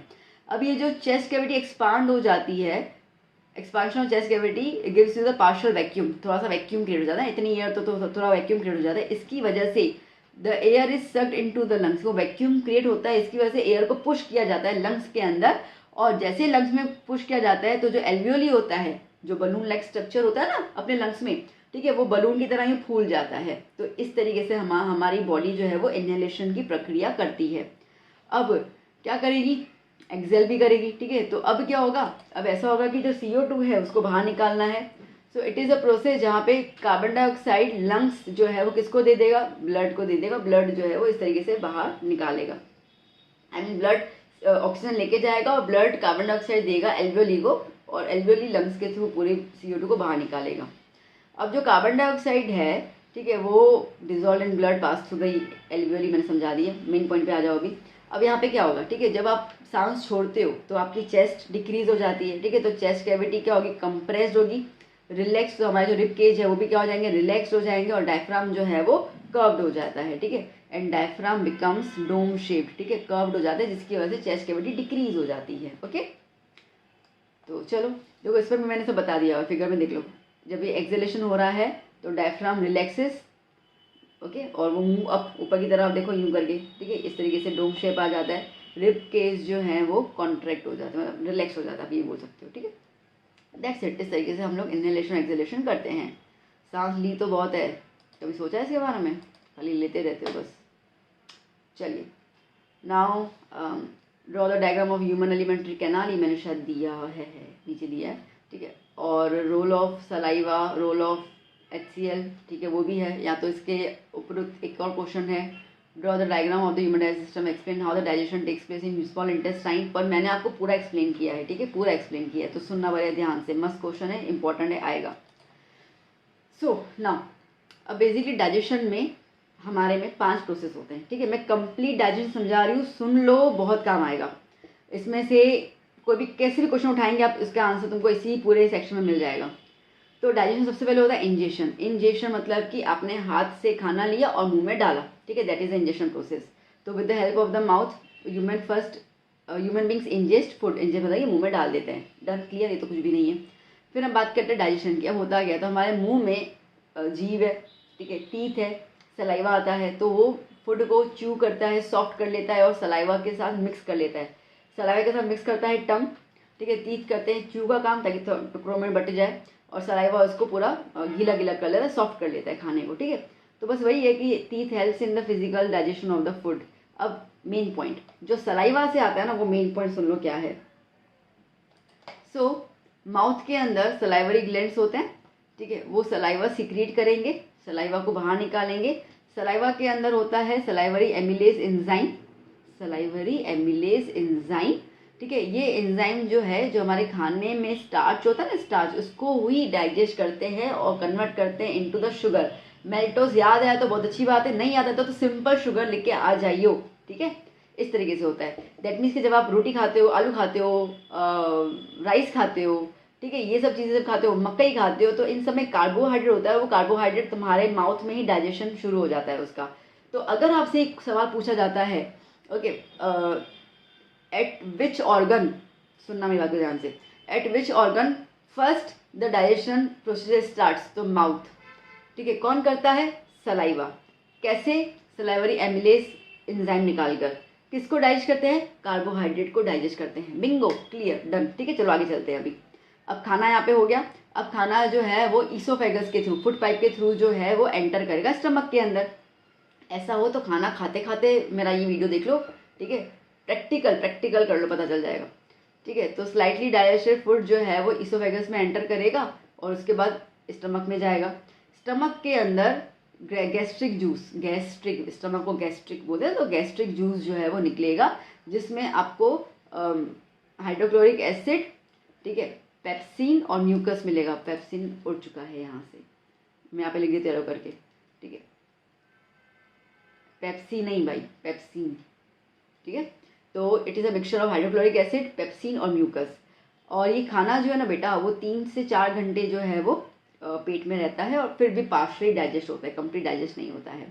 चलो अब क्या होता है पेट के अंदर, तो सबसे पहले बात करते हैं रोल ऑफ स्टमक। अगर आप रोल ऑफ HCl, अगर आपसे रोल ऑफ HCl पूछते हैं 2 मार्क के अंदर, तो सीधा ये आंसर लिख देना है। Okay, so the role of HCl acid in stomach. सबसे पहले तो जो खाना पेट में आता है उसको वो कन्वर्ट कर लेता है एसिडिक मीडियम के अंदर। दूसरा, वो बैक्टीरिया को किल कर देता है, ठीक है, इट किल्स द बैक्टीरिया। तीसरा, हेल्प्स इन द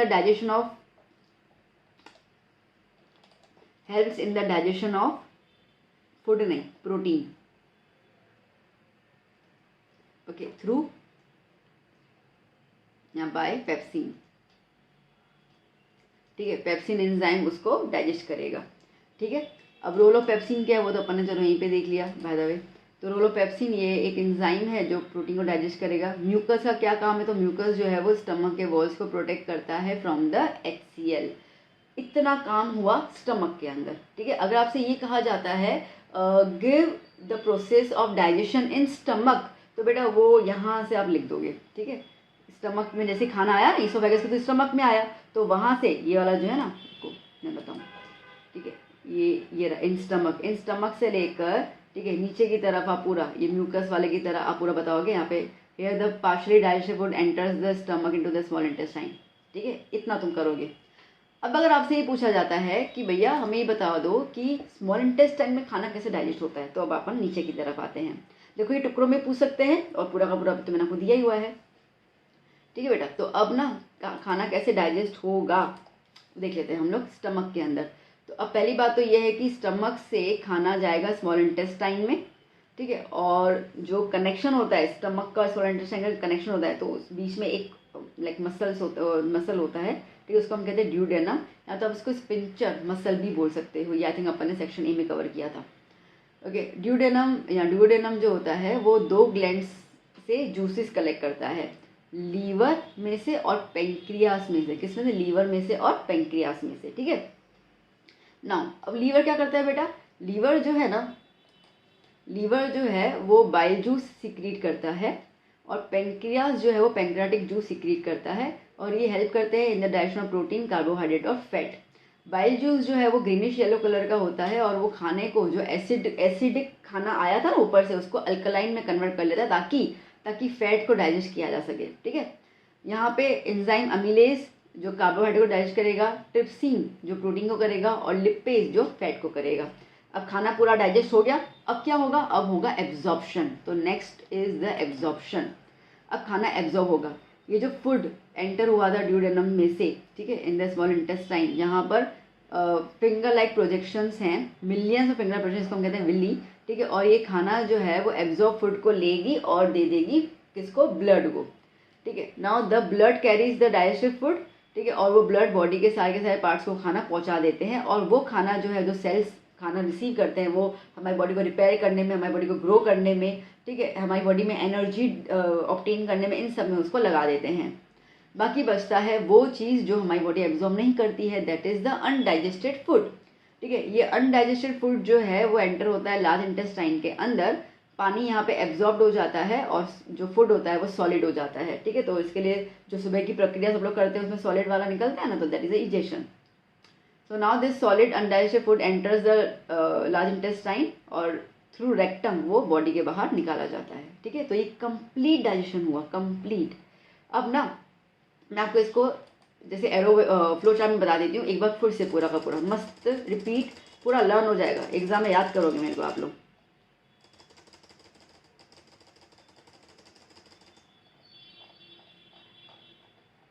ठीक है, चलो पूरा फ्लो चार्ट के थ्रू करते हैं हम लोग बेटा।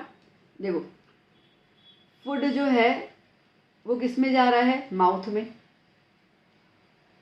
ठीक है। माउथ में क्या प्रेजेंट है, मेन चीजें कवर कर रही हूँ मैं ना। माउथ में क्या प्रेजेंट है बेटा, सलाइवा। सलाइवा में क्या प्रेजेंट है, सलाइवरी एंजाइम। छोड़ दो ना, सीधा एमिलेज लिख दूँ, समझ में आ जाएगा ना, सीधा एमिलेज लिख देती हूँ मैं ना, शॉर्ट में लिख दूँ ना। ओके, सलाइवा में क्या प्रेजेंट है, एमिलेज। देखो जब भी पीछे ASE है ना, जब भी पीछे ASE है ना, मतलब समझना वो एंजाइम है, ठीक है। एंजाइम बायोलॉजी में एंजाइम का जो भी नाम होता है ना, पीछे हमेशा ASE याद है, 99% तो यही याद है, बाकी थोड़ा बहुत तो चेंज होता ही है। एमिलेज, एमिलेज क्या करता है, ये डाइजेस्ट करेगा किसको, कार्बोहाइड्रेट को, और कन्वर्ट करेगा कार्बोहाइड्रेट को किसमें, इनटू द सिंपल शुगर, ठीक है। लर्न हो गया ना यहाँ तक। चलो अब क्या हुआ, अब ये जो डाइजेस्टेड फूड है, ठीक है, ये पूरा जो डाइजेस्टेड फूड है वो एंटर हो रहा है ईसोफेगस के अंदर, मतलब फूड पाइप, ठीक है, और कुछ नहीं, फूड पाइप लिख दो। ईसोफेगस देखोगे तो थोड़ा सुंदर दिखेगा, सब लगेगा कि आपने बच्चे ने रीड किया है। अब ये ईसोफेगस से वो जाएगा कहाँ पे बच्चा, स्टमक में जाएगा, समझ आ रहा है ना अच्छे से, ठीक है, स्टमक में जाएगा। अब ये स्टमक से ये 3 सेक्शंस डिवाइड कर लेना स्टमक के अंदर। एक तो आपके पास रहेगा HCl, एक रहेगा आपके पास पेप्सिन, और एक रहेगा आपके पास म्यूकस, ठीक है ना बच्चा। तो अब यहाँ पर पेप्सिन और HCl, तो HCl के यहाँ पे अपन 2 रोल लिख लेते। तो एक रोल तो है कि इट मेक्स फूड एसिडिक, और दूसरा किल्स बैक्टीरिया। 2 रोल आएंगे, 2 रोल आ गए, ठीक है। पेप्सिन क्या करेगा, पेप्सिन क्या करेगा, इट डाइजेस्ट प्रोटीन, है ना। म्यूकस क्या करेगा, protects wall of stomach from HCl, ठीक है, डन, यहां तक समझ में आया, ठीक है। अब क्या होगा, अब खाना जो है वो स्टमक से कहाँ पे जाएगा बेटा, बोलो तो, हाँ स्मॉल इंटेस्टाइन में जाएगा, ठीक है। तो अब ये तीनों फैक्टर हो गए। अब यहाँ पर अगेन पार्शली डाइजेस्टेड फूड, इसको हम क्या बोलेंगे बेटा, पार्शली, आधा अधूरा डाइजेस्ट हुआ था ना। ना पार्शली डाइजेस्टेड फूड जो है वो एंटर करेगा कहाँ पे बेटा, स्मॉल इंटेस्टाइन में।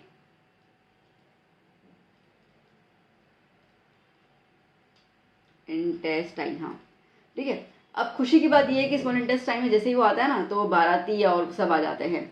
तो अब स्मॉल इंटेस्टाइन में जैसे ही खाना आएगा, ठीक है, यहाँ पे आपको दिखेगा लीवर, यहाँ पे आपको दिखेगा लीवर और पेंक्रियाज, ये भी अपने अपने जूसेस यहाँ पे स्मॉल इंटेस्टाइन में डालेंगे, ठीक है। क्लियर हुआ ये इतना। अब किसमें क्या जूस है वो देख लेते हैं। सो अब यहाँ पे आ जाओ, ठीक है। जैसे बात करते हैं लीवर की बेटा, लीवर क्या डालेगा स्मॉल इंटेस्टाइन में ड्यूरिंग द डाइजेशन, वो डालेगा बाइल जूस। क्या डालेगा, बाइल जूस, ठीक है। बाइल जूस क्या करेगा बेटा, बाइल जूस के 2 काम है। एक तो काम है कि वो जो एसिडिक फूड था ना, एसिडिक फूड, उसको वो कन्वर्ट कर लेगा अल्कलाइन मीडियम के अंदर, अल्कलाइन मीडियम में वो कन्वर्ट कर लेगा उसको अल्कलाइन मीडियम में। दूसरा वो डाइजेस्ट करेगा फैट को, ओके। तो इसके अंदर एक्चुअली फ्लैट ग्लोब्यूल्स को, ग्लोब्यूल्स मतलब कि बड़े बड़े फैट के गोलों को वो ब्रेक डाउन कर लेगा, ठीक है, ब्रेक डाउन करेगा, या इसको इमल्सीफाई भी बोलते हैं। नहीं याद आता है तो ठीक है, थोड़ा थोड़ा लिख के आना, स्मॉल ग्लोब्यूल्स के अंदर। ठीक है, तो बाइल जूस का काम तो क्लियर हो गया। ओके, अच्छा बाइल जूस कौन से कलर का होता है? बाइल जूस होता है बेटा greenish yellow colour.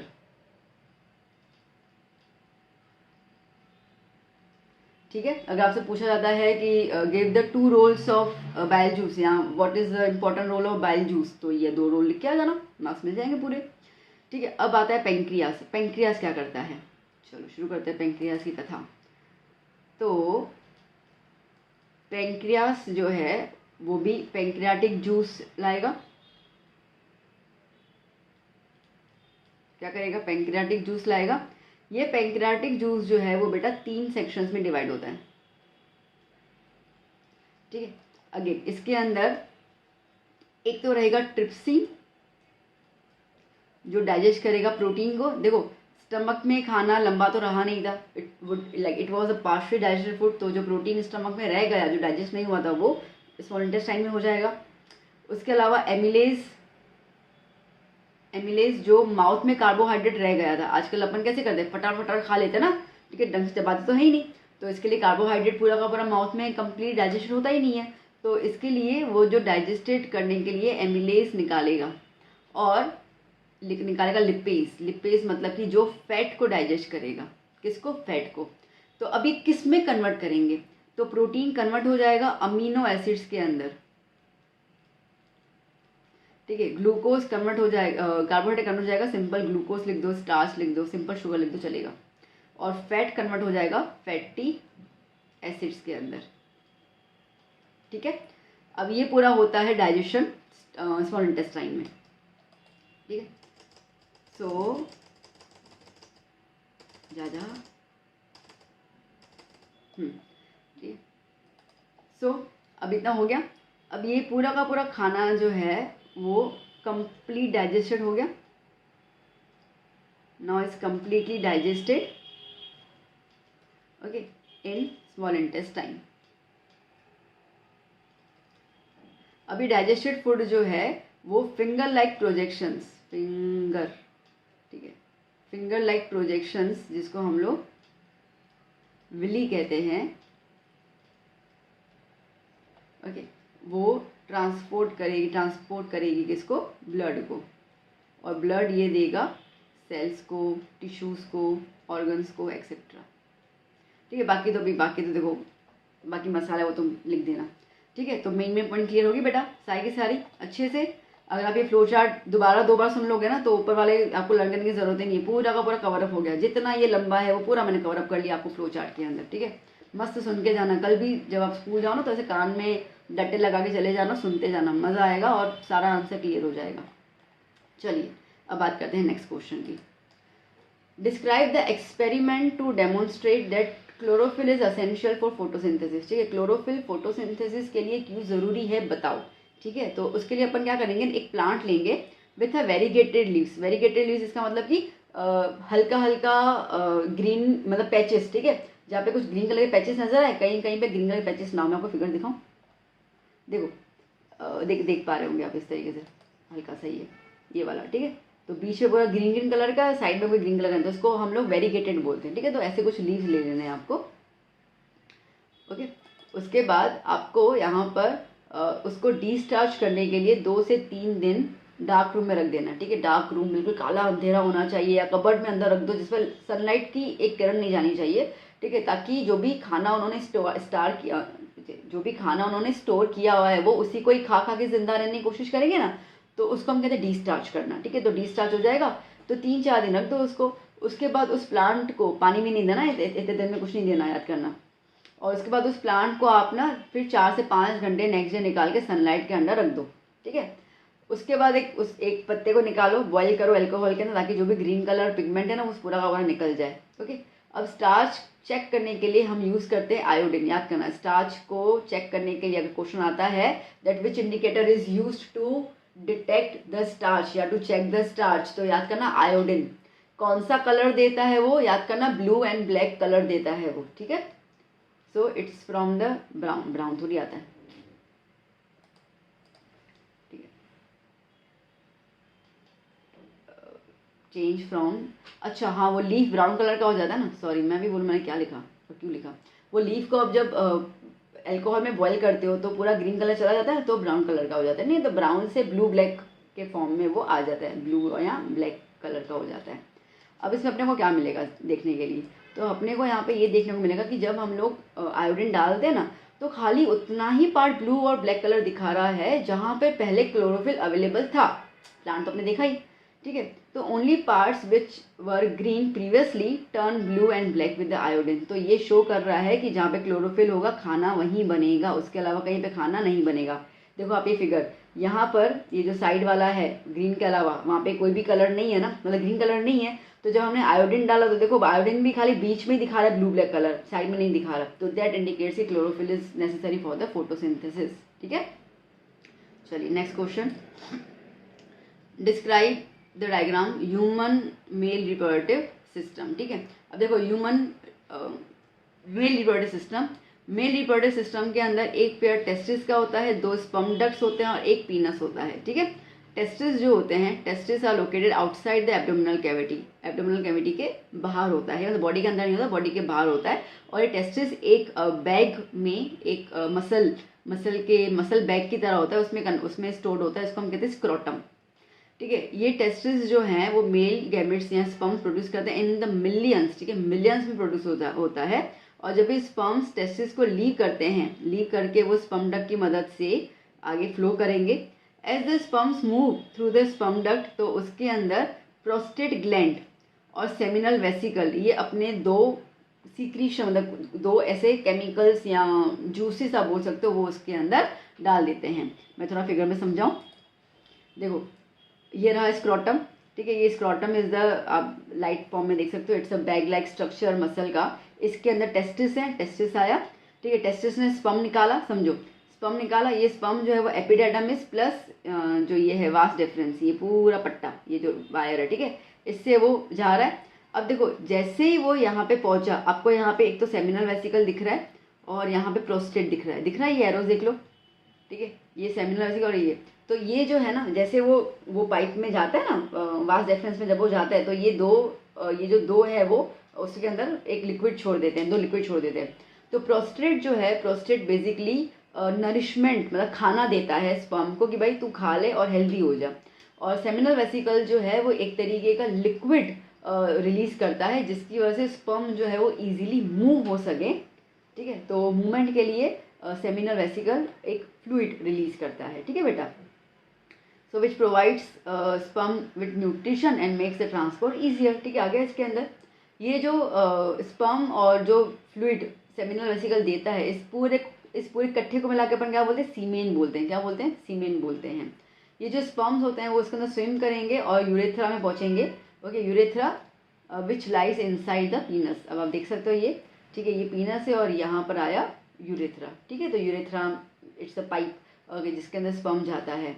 The पीनस is a muscular and highly erectile tissue and यहाँ पर जो स्पर्म्स है वो ट्रांसफर होते हैं वजाइना में ऑफ द फीमेल बॉडी, ठीक है बेटा।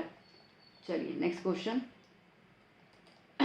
What is flower and explain the reproductive parts of the flower, और उसके बेसिस बताओ। देखो फ्लावर एक रिप्रोडक्टिव ऑर्गन है, ठीक है, रिप्रोडक्टिव ऑर्गन है फ्लावरिंग प्लांट्स के अंदर। ये फिगर आपके सामने है। अब इसके पार्ट्स क्या होते हैं, देखो इसके पार्ट्स में आता है सेपल, पेटल, स्टेमन, पिस्टिल, ये 4 चीज़ें आती है इसके अंदर। जिसमें स्टेमन जो है, ठीक है, स्टेमन जो है वो मेल रिप्रोडक्टिव पार्ट है जिसके अंदर फिलामेंट होता है और एंथर होता है, ठीक है। और एंथर के पास क्या होते हैं, पोलन ग्रेन्स होते हैं जो येलोइश कलर के होते हैं। मैम क्या बोल दिया, देखो मैं दोबारा बता रही हूँ। आप ये फिगर देखो तो ये आपको डंडियाँ नज़र आ रही हैं, ये डंडियों को हम क्या बोलेंगे, फिलामेंट। ये ऊपर ऐसे बॉब की तरह नज़र आ रहा है ऐसे, ठीक है, इसको हम बोलते हैं एंथर। इस एंथर के अंदर क्या होता है, पोलन ग्रेन्स होते हैं। इतना ही मैंने बताया अभी तक, ठीक है ना। फिर बात करते हैं पिस्टिल की, ओके। पिस्टिल जो है it is present in the centre of the flower, और ये क्या है, फीमेल रिप्रोडक्टिव पार्ट है। चलो आ जाओ देख लेते हैं हम लोग। ये जो आपको येलो कलर का नजर आ रहा है ना, ये पूरा येलो, ठीक है, ये पूरा का पूरा पिस्टिल है। पिस्टिल किससे बनता है, 3 चीज़ें बनता है, स्टिग्मा, स्टाइल और ovary. I repeat, stigma, style और ओवरी, इन 3 चीज़ों से पिस्टिल बनता है, ठीक है। तो pistil is a female reproductive organ. अब ठीक है, it is made up of 3 parts, ovary जो बॉटम स्वेलन पार्ट है, स्टाइल जो मिडल पार्ट है, ठीक है, और स्टिग्मा टर्मिनल मतलब कि स्टार्टिंग वाला जो स्टिकी पार्ट है जो पोलन ग्रेन्स को अपनी तरफ चिपका लेता है, ठीक है।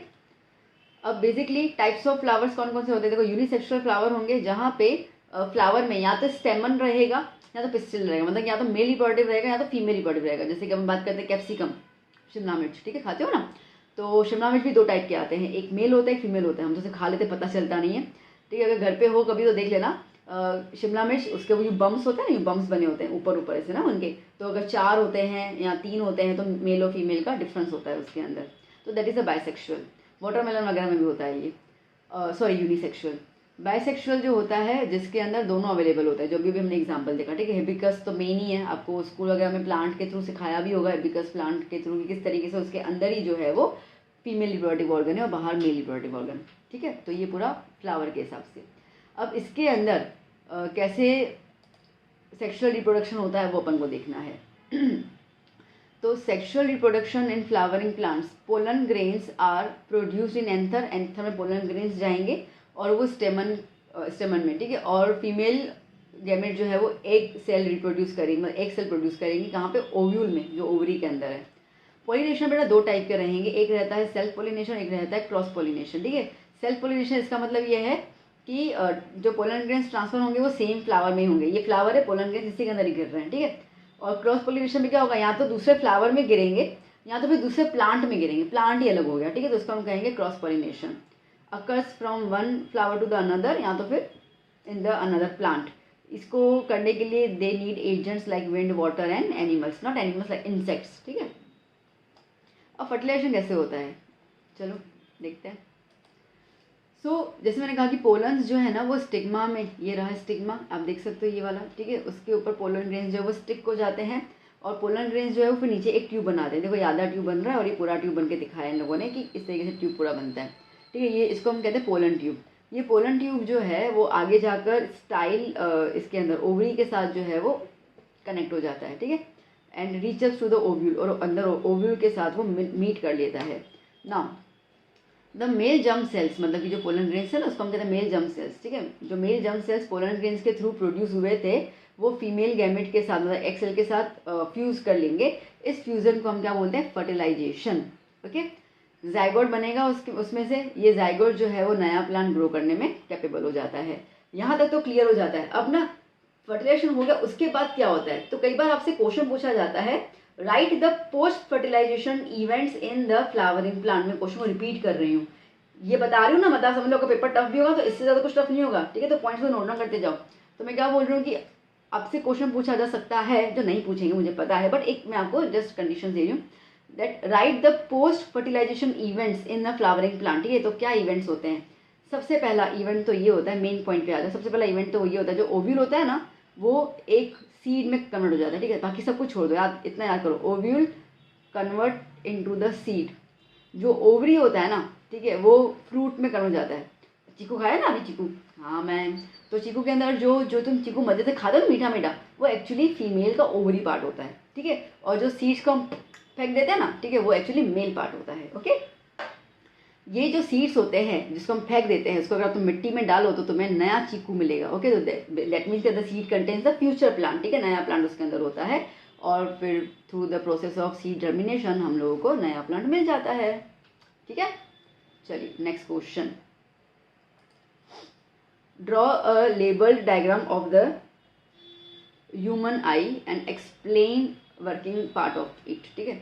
अब ह्यूमन आई तो देखो सबसे पहले आता है कॉर्निया। कॉर्निया जो होता है वो ट्रांसपेरेंट मेम्ब्रेन होता है जो रिफ्रेक्ट करता है लाइट को, ठीक है, जो लाइक अंदर जाने देता है ना लाइट को, उसको रिफ्रेक्ट करता है। आइरिस जो होता है वो कंट्रोल करता है साइज ऑफ द प्यूपिल। अब मैंने कल लिख क्या दिया कि iris controls the intensity of light, तो अरे भैया आइरिस अगर प्यूपिल को कंट्रोल करेगा तो कंट्रोल क्यों करेगा, ताकि लाइट की इंटेंसिटी जो है वो, अब आइरिस को पता है ना कि प्यूपिल को कब कंट्रोल करना है, अंधेरे वाला रूम है तो प्यूपिल की साइज को इंक्रीज करेगा, ठीक है, बाहर रोशनी वाला रूम है तो कम करेगा।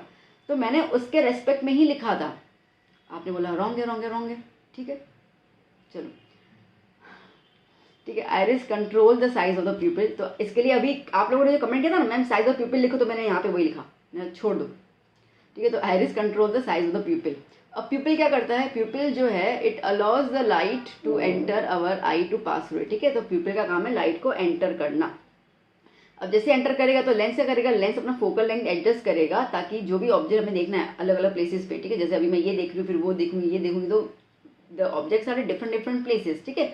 फिर भी वो मुझे सारे के सारे क्लियरली नजर आ रहे हैं। दैट मीन्स कि वो लेंस जो है वो फोकल लेंथ को एडजस्ट करता है। और फिर आते हैं सिलेरी मसल्स, ठीक है। सिलेरी मसल्स जो हैं वो चेंज करेंगे फोकल लेंथ को as per the different objects.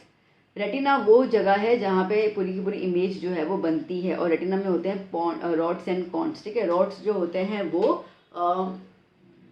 Basically क्या बोलते हैं, लाइट की इंटेंसिटी को एब्जॉर्ब करते हैं। कॉन्स जो होते हैं वो कलर देते हैं, ठीक है। तो हम लोग जो अलग अलग विभिन्न विभिन्न कलर हम देख पाते हैं ना, बिकॉज ऑफ द कॉन्स। फिर आता है ऑप्टिक नर्व। जैसे इमेज बनी तो ये ऑप्टिक नर्व जो है, ठीक है, ये ऑप्टिक नर्व जो है वो इमेज को सिग्नल की तौर पर ब्रेन के पास लेके जाएगा और पूछेगा भैया क्या करना है, तो ब्रेन बोलेगा बस आंखों को बोलो देखो, तो हम देख लेते हैं, and that is the figure. तो सिंपल आपको नाम देने हैं और उनके वन स्टेटमेंट में आपको सारे के सारे उनके वर्किंग बताने हैं, दैट्स इट, ठीक है। चलिए next question. Describe an experiment to study the refraction of light through the triangular glass prism, ठीक है। ट्रेंगुलर ग्लास प्रिज्म से रिफ्रैक्शन ऑफ लाइट बताओ। देखो सबसे पहले तो ग्लास प्रिज्म लो, टेबल पे रखो डार्क रूम में, ठीक है। होल्ड अ प्लेन मिरर, सीधा सीधा मिरर जो होता है ना वो रूम में रखो। Hold a plane mirror outside the room so that वो लाइट को रिफ्लेक्ट कर पाए, ठीक है। अब टॉर्च की मदद से कहीं से भी एक नैरो स्लिट बनाओ, पतली सी एक लकीर बनाओ, मतलब थोड़ा सा दरवाज़ा खोल दो, कुछ भी बोल दो, और उसमें से लाइट को आने दो, ठीक है। Allow this beam to pass through a narrow slit made in the cardboard वगैरह कुछ भी आप कर लो, ठीक है। और उसके बाद आप एक वाइट स्क्रीन लगा दो आगे की तरफ और उसको देखो कि कहाँ पे बन रहा है। ये सीधा फिगर रहेगा ये, ठीक है। तो देखो ये आपने यूं स्लिट बनाई, ठीक है, कार्डबोर्ड की। यहाँ पे आपने टॉर्च रखा, यहाँ सनलाइट है तो सनलाइट, और ये आपका हुआ प्रिज्म, यहाँ से लाइट पास हो रही है, रिफ्रैक्ट हो रही है और आपको विग्योर दे रही है, ठीक है। स्क्रीन पे आपको ये 7 सतरंगी मिलेंगे। तो ऑब्जर्वेशन ये हो रहा है that a pattern of various colours is observe on the screen, जिसको हम कहेंगे स्पेक्ट्रम। ये देखा गया है that in dispersion the ray corresponding to violet deviates the most, ठीक है। सबसे ज़्यादा वायलेट नीचे की तरफ है ना, वो बहुत ज़्यादा डेविएट कर रही है, जो कलर रेड है वो लीस्ट डेविएट करती है। कंक्लूजन ये है, तो भैया कंक्लूजन तो ऐसा बोल रहा है कि सनलाइट जो है वो बेसिकली 7 कलर से मिलके ही बनी है। When sunlight is incident on a prism, okay, dispersion takes place, और ये स्पेक्ट्रम देता है कंक्लूजन 2 बार आ गया मेरा, हाँ 2 बार आ गया। Next question, what is myopia. Myopia क्या होता है, state the causes of myopia, और उसका डिफेक्ट कैसे करेक्ट करेंगे, डायग्राम बता दो, ठीक है। तो myopia basically defects of eyes in which person has difficulty in seeing the distant objects, ठीक है। आइज का वो डिफेक्ट जहाँ पे आपको दूर की इमेजेस नहीं दिखती है उसको हम लोग कहेंगे मायोपिया। इसको हम लोग नियर साइटेडनेस भी कहते हैं, मतलब कि नज़दीक का दिखता है दूर का नहीं दिखता, ठीक है, इस तरीके से। So for the persons with the myopia the image of the object placed at distance is formed in front of the retina, ठीक है। तो जो दूर की तरफ है, तो बेसिकली नॉर्मल क्या होता है ना, नॉर्मल ऐसा होता है कि जैसे आप देख रहे हो, if you have a normal I site, तो आप जब देख रहे हो तो आपका इमेज, जो भी ऑब्जेक्ट का इमेज है आपका रेटिना में बनेगा। बट मायोपिया में रेटिना से पहले बन जाता है, ठीक है। मायोपिया में रेटिना से पहले बन जाता है, जिसकी वजह से इमेज जो है वो ब्लर्ड हो जाती है, ठीक है। तो आप फिगर देखो एक्चुअली रेटिना बनना चाहिए, रेटिना ये रहा, अब यहाँ पे बन रहा है, ठीक है। तो इसके लिए हमें इसको करेक्ट करने के लिए क्या करना पड़ेगा, कॉन्केव लेंस लगाना पड़ेगा। ये कॉन्केव लेंस लगाया तो जाके यहाँ पे आया। आपके दोस्त, भाई, बंधु, बहन चश्मा पहनती होंगे ना, ठीक है। बहन को तो आप चश्मे में चराते भी होंगे, ठीक है। तो वो जो आप चराते हो वो बेसिकली ऐसा है कि उसका जो चश्मा होता है या जो लेंस पहनते हैं वो बच्चे, वो कौन सा लेंस होता है, कॉनकेव, ठीक है। केव, ठीक है, केव कॉनकेव, ठीक है, कॉनकेव लेंस होता है। अभी होता क्यों है, रीज़न क्या है इसमें, तो रीज़न ये होता है कि जो हमारा आई बॉल है ना, जो आई लेंस है वो बहुत ज़्यादा कर्व्ड हो जाता है, ठीक है। वो कर्व ज़्यादा हो जाता है तो वो लाइंस को पहले ही मिला देता है, ठीक है। And elongation of the eye ball भी लंबा हो जाता है इसके लिए। डन। अब बात करते हैं अपन हाइपरमेट्रोपिया। अब इसका उल्टा, जो भी इसमें बोला इसका उल्टा यहाँ पे आ जाएगा, ठीक है। हाइपरमेट्रोपिया इज अ डिफेक्ट जहाँ पे जो बंदा है, जो पर्सन है, वो डिस्टेंस ऑब्जेक्ट तो देख पाएगा बट नज़दीक की चीज़ें नहीं देख पाएगा, ठीक है। आपके स्कूल में ऐसे बहुत से टीचर होंगे यूँ चश्मा करके यूँ करके देखती हैं, ठीक है। तो यहाँ चश्मा होता है उनका, तो दैट मीन्स कि उनको हाइपरमेट्रोपिया है, ठीक है, इस तरीके से। हमारे घर में दादा दादी होते हैं उनका भी ये चीज़ रहता है, ठीक है। जो भी एल्डरली पीपल होते हैं ना, वो उनका ये सब ये आता ही है 99%। ना हाइपरमेट्रोपिया जो है it cause due to the slight flattening of the eyeball. अब आईबॉल क्या हो गया, फ्लैट हो जाता है, जिसकी वजह से इमेज जो है, अब आईबॉल फ्लैट हो गया ना, तो जो रे है वो बहुत दूर तक जाती है और दूर मिलती है, तो इतना दूर जाती है कि रेटिना को पार कर लेती है, ठीक है। तो इसके लिए क्या हो गया, देखो फिगर, तो हाइपरमेट्रोपिया में रेटिना के बाहर चली गई, तो इसके लिए वहाँ पे लगाते हैं कॉन्वेक्स वैक्स वैक्स वैक्स, ठीक है, कॉन्वेक्स, ओके, कॉन्वेक्स लगाते हैं हम इसके अंदर, ताकि जो दूर वाला जो मीटिंग पॉइंट है वो नज़दीक रेटिना पे आ जाए, ऐसे करके, ठीक है। सो ये क्यों होता है, अब हमारे सिलेरी मसल्स काफ़ी वीक हो जाते हैं, तो इसके लिए कॉन्वर्ज नहीं कर पाते, रेस को जल्दी मिला नहीं पाते, तो दूर जाके मीट करती हैं, ठीक है। बाकी तो ठीक है, बाकी तो आप लिख ही देना। So this defect can be corrected bye wearing the convex lens. Now right a short on twinkling of stars, ठीक है, स्टार्स की ट्विंकलिंग का बताओ। तो देखो स्टार्स की ट्विंकलिंग जो है वो पॉसिबल है due to the atmospheric refraction of the sunlight, ठीक है, सनलाइट की एटमॉस्फेरिक रिफ्रैक्शन की वजह से वो पॉसिबल है। The atmosphere refraction occurs in a medium, आपको पता है रिफ्रैक्शन का मतलब ये होता है डेंसर टू रेयर या रेयर टू डेंसर मीडियम में जो लाइट पास होती है और वो अपना एंगल बदलती रहती है, ठीक है, तो उसको हम लोग कहते हैं रिफ्रैक्शन। तो अब लाइट ट्रैवल्स फ्रॉम स्टार्स से लाइट आ रही है और वो रेयर टू डेंसर मीडियम में चलती जा रही है, ठीक है। अब सीधा मैं आपको मेन फिगर पे लेके आती हूँ। ये फिगर जो मैंने दिया है ना वो खाली मुझको समझाने के लिए दिया है, नीचे वाला फिगर आपको ड्रॉ करके आना होगा, ठीक है, इफ़ यू विश, पूछा गया तो ठीक है, ड्रॉ करके आना, तो 4 मार्क का है ना इसके लिए। तो देखो अपना बेसिकली ये है अपना स्टार, ठीक है, ये है अपना स्टार। अब ये स्टार की जब लाइट आती है ना बेटा, ये जब स्टार की लाइट आती है तो क्या होता है ना कि we have the different layers of the earth, air on the earth. तो क्या होता है ना, ये रेयर से डेंसर मीडियम में आती है, तो हमें पता है रेयर से डेंसर मीडियम में क्या हो जाएगा, it moves towards the normal, फिर यहाँ पे नॉर्मल बनेगा, ठीक है, सो यहाँ पे नॉर्मल बनेगा, फिर it moves towards the normal. तो ऐसे करते करते देखो ये एंगल जो है ना बेटा, आप देख सकते हो फिगर में, ये एंगल जो है बदलता जाता है, और जो ऑब्जर्वर है यहाँ पे वो देख रहा है। अब ऑब्जर्वर को स्टार कहाँ पे दिखेगा, यहाँ पर दिखेगा, बट एक्चुअली स्टार कहाँ पर है, यहाँ पर है। तो एक तो पोजीशन चेंज हो जाती है, दूसरा ये होता है कि जो जो एयर है वो एक जगह रुकी तो नहीं है ना, वो मूव भी कर रही है, ठीक है, तो मोशन भी है एयर का। तो बिकॉज ऑफ दैट मोशन, ठीक है, एयर की जो लाइट है ना वो ऐसे आगे पीछे होती है, तो थोड़ा डल, कभी डल नजर आता है, कई बार ब्राइट नजर आता है। तो ये डल और ब्राइट का जो कॉम्बिनेशन होता है इसको हम कहते हैं ट्विंकलिंग ऑफ स्टार्स, ठीक है। तो बस यही इसमें दिया हुआ है और कुछ नहीं है, ओके। ये वाला फिगर ना ड्रॉ करके आओ, ये वाला फिगर ड्रॉ करके आना। तो आप बोलोगे मैम अभी हम लड़का बनाने बैठेंगे, मत बनाओ ना लड़का, आई बना दो, ठीक है, मस्त ऐसे हिरनी की आंखें बनाओ, ठीक है, बात चलेगा, पूरा लड़का मत बनाओ, ओके। तो अपरेंट और एक्चुअल पोजीशन बता देना, चलिए next, okay. Now describe the experiment to show the magnetic field is produced during the electric current। एक एक्सपेरिमेंट बताओ जहाँ पे आप बता सकते हो कि भाई इलेक्ट्रिक करंट की वजह से मैग्नेटिज्म प्रोड्यूस होता है। तो एक ना मोटी सी इंसुलेटेड कॉपर वायर ले लो AB, ठीक है, जो नॉर्थ साउथ की तरफ जा रही हो। तो देखो ये नॉर्थ हुआ और ये साउथ हुआ, फिगर देखते जाना। अब इसके अंदर ना एक कंपास रख दो, ये कंपास आपको दिख रहा है यहाँ पर, ठीक है, कंपास रख दिया ना। अब आप कंपास रख दोगे इसके अंदर। अब कह रहा है कि switch connects both the ends of the battery, ठीक है, बैटरी मतलब स्विच वगैरह लगा दो।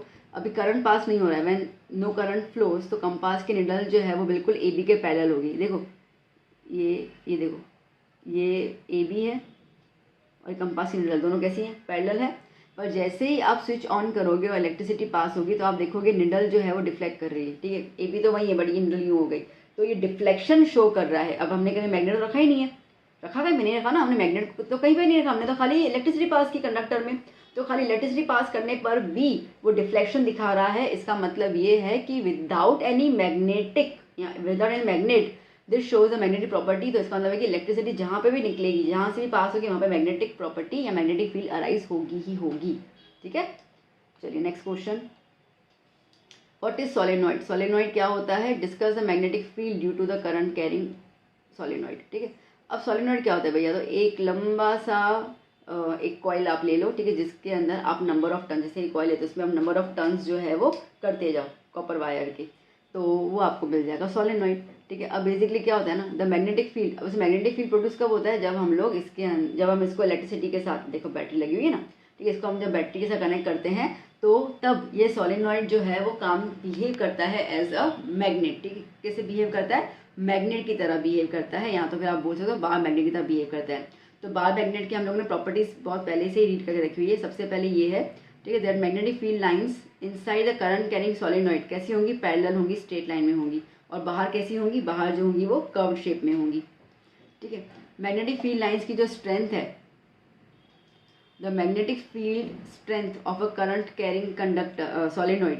देखो अब आपसे क्वेश्चन पूछा जाता है, कई बार ये उसमें भी आया है, किसमें गाला वगैरह में क्वेश्चन इस तरीके से है कि सोलेनॉइड का मैग्नेटिक फील्ड किस पे डिपेंड करता है। एक तो नंबर ऑफ टर्न्स पे, अगर आपने इसको बहुत ज़्यादा सटीक तरीके से बहुत ज़्यादा टर्न्स किए हैं तो मतलब बहुत इलेक्ट्रिक करंट पास होगा, जितना ज़्यादा इलेक्ट्रिक करंट पास होगा उतना ही ज़्यादा मैग्नेटिक फील्ड अराइज होगा। ठीक है, तो एक तो ये आ गया नंबर ऑफ टर्न्स, दूसरा आएगा electric current. Okay, using the soft iron as a core. ठीक है, तो हम लोग कोर के मतलब जो अपना जो डंडा होता है ये अंदर वाला, ठीक है, उस पर जो लपेटते हैं तो उसमें हम नॉर्मली सॉफ्ट आयरन का यूज़ करते हैं। चलिए next, discuss the main features of the domestic wiring system with the help of the schematic diagram. ठीक है, तो चलो अभी डायग्राम आपको उसमें दिया ही हुआ है टेक्स्ट बुक में, तो सीधा सीधा अपन मेन मुद्दे पे आ जाते हैं यहाँ पर। अब हमारे घरों के अंदर we receive supply of electric power through the main supply. ठीक है, मेन्स जो अपने घर पे बाहर होता है, इधर supported through the overhead electric poles या तो फिर ग्राउंडेड केबल्स। ठीक है, या तो वो खंभे होते हैं बाहर की तरफ, या तो ज़मीन के थ्रू नीचे की तरफ अपने घर में लाइट पहुँचाया जाता है। ये सप्लाई के अंदर एक लाइव वायर होती है, इसको पॉजिटिव वायर कहते हैं, जो रेड कलर के कवरिंग में होती है।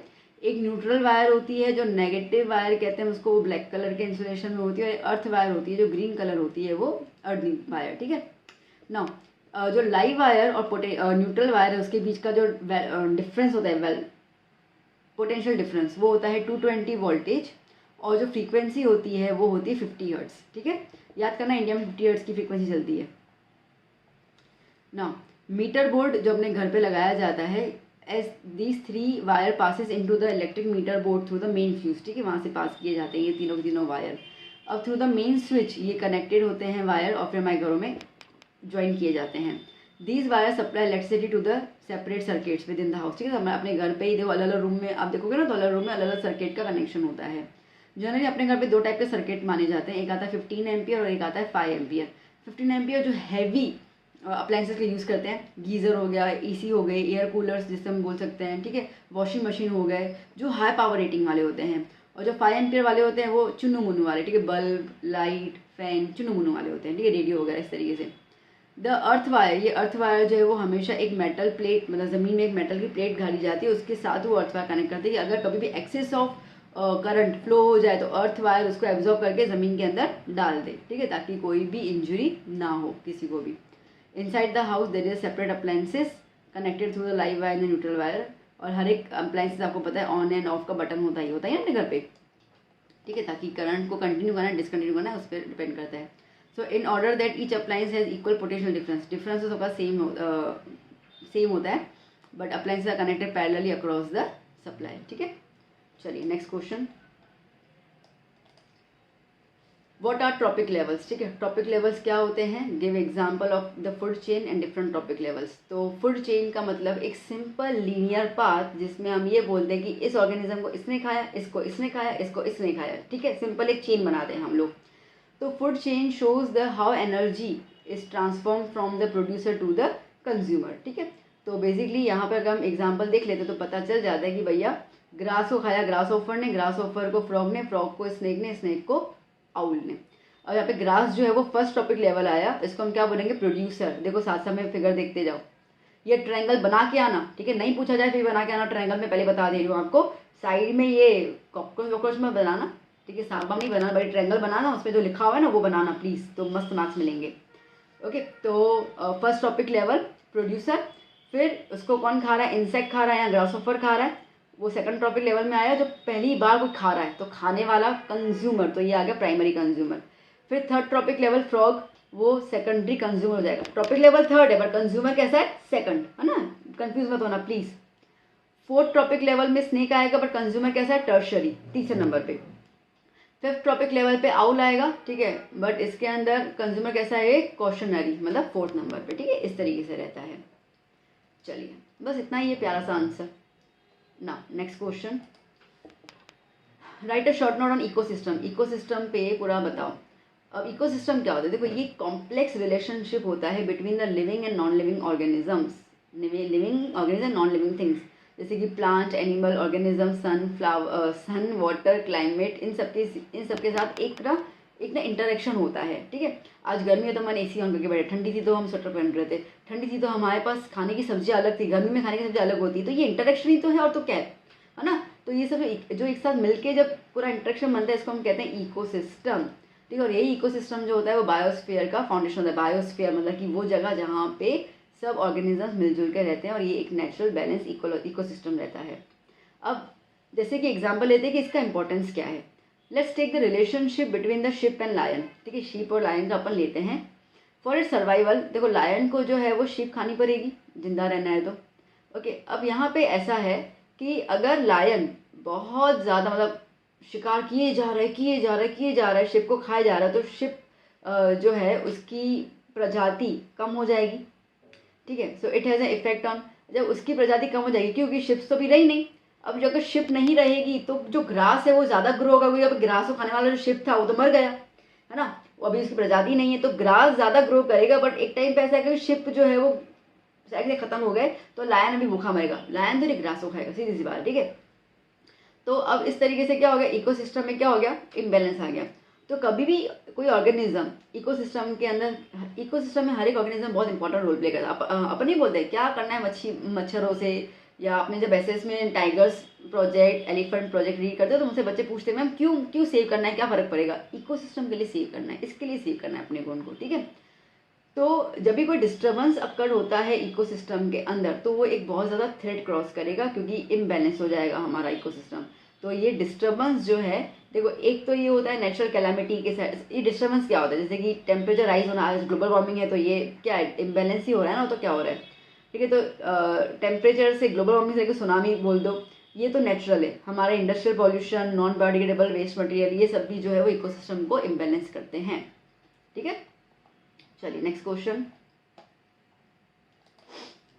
Explain the components of an ecosystem. Ecosystem components बताओ। तो देखो बेटा, बेसिकली दो कंपोनेंट्स होते हैं, बायोटिक कंपोनेंट और अबायोटिक कंपोनेंट, ठीक है। बायोटिक कंपोनेंट वो जहाँ पे लिविंग ऑर्गेनिजम्स की बात करेंगे उसको हम बायोटिक बोलेंगे, animals, plants, fungi, micro organism सबके सब आ जाते हैं इसके अंदर, ठीक है। इसको आप डिवाइड कर सकते हो, प्रोड्यूसर जैसे प्लांट्स प्रोड्यूस करते हैं, कंज्यूमर्स और डिकम्पोजर्स, ये तीन में डिवाइड होते हैं। सो प्रोड्यूसर्स कौन होते हैं, दीज आर द प्लांट्स, ठीक है, जो सनलाइट की मदद से खाना प्रोड्यूस करते हैं, और वो खाना जो है वो हमारी एनर्जी रिक्वायरमेंट्स को फुलफिल करता है। फिर कंज्यूमर्स की बात करते हैं तो उसमें तीन सेक्शन आ जाएंगे, हार्बीवरस, कार्निवरस और ओमनीवरस। हार्बीवरस जो है वो प्लांट्स को खाएंगे, कार्निवरस दूसरे एनिमल्स को खाएंगे, और ओमनीवरस जो है वो दोनों को खाएंगे। फिर आता है डिकम्पोजर्स, ये फंगाई और बैक्टीरिया होते हैं, ठीक है, which are known as saprophytes. Saprophytes मतलब कि जो बॉडी मर जाती है उसको डिकम्पोज करते हैं, ठीक है। तो ये डिकम्पोज करके जो भी मैटर है, लाइक कार्बन डाइऑक्साइड हो गया, नाइट्रोजन हो गया, जो भी न्यूट्रिएंट्स होते हैं वो सारे के सारे नेचर में फिर से वो स्प्रेड कर लेते हैं, ठीक है, ताकि नेचर जो है वो फिर से रेप्लेनिश हो जाए। अबायोटिक कंपोनेंट्स क्या होते हैं, तो जो भी फिजिकल फीचर्स वाले होते हैं, जैसे लाइट, एयर, सॉइल, न्यूट्रिएंट्स, ठीक है, ये सारे के सारे जो एनवायरनमेंट में होते हैं, सनलाइट आया, एयर आया, विंड आया, वाटर आया, ये सारे के सारे अबायोटिक फैक्टर्स होते हैं, जो हमारे लाइफ के बहुत इंपॉर्टेंट पार्ट होते हैं। ऑक्सीजन नहीं होगा प्योर तो हम मर जाएंगे, पानी नहीं मिलेगा तो मर जाएंगे, तो सोचो वो नहीं है तो भी हम मर जा रहे हैं, दैट मीन्स कि they also play an important role, ठीक है। जैसे कि एक्वेटिक इकोसिस्टम के अंदर अबायोटिक फैक्टर्स कौन से हैं, वाटर रहेंगे, वाटर का पीएच रहेगा, सनलाइट रहेगा, ठीक है, वाटर की कितनी गहराई है, गहराई भी बहुत मैटर करती है, पानी में नमक की लेवल कितनी है, वो न्यूट्रिएंट्स कितना अवेलेबल है, ऑक्सीजन कितना डिजॉल्व है, ये सारी की सारी चीज़ें जो है वो एबायोटिक है, but they have the major impact on the ecosystem, ठीक है।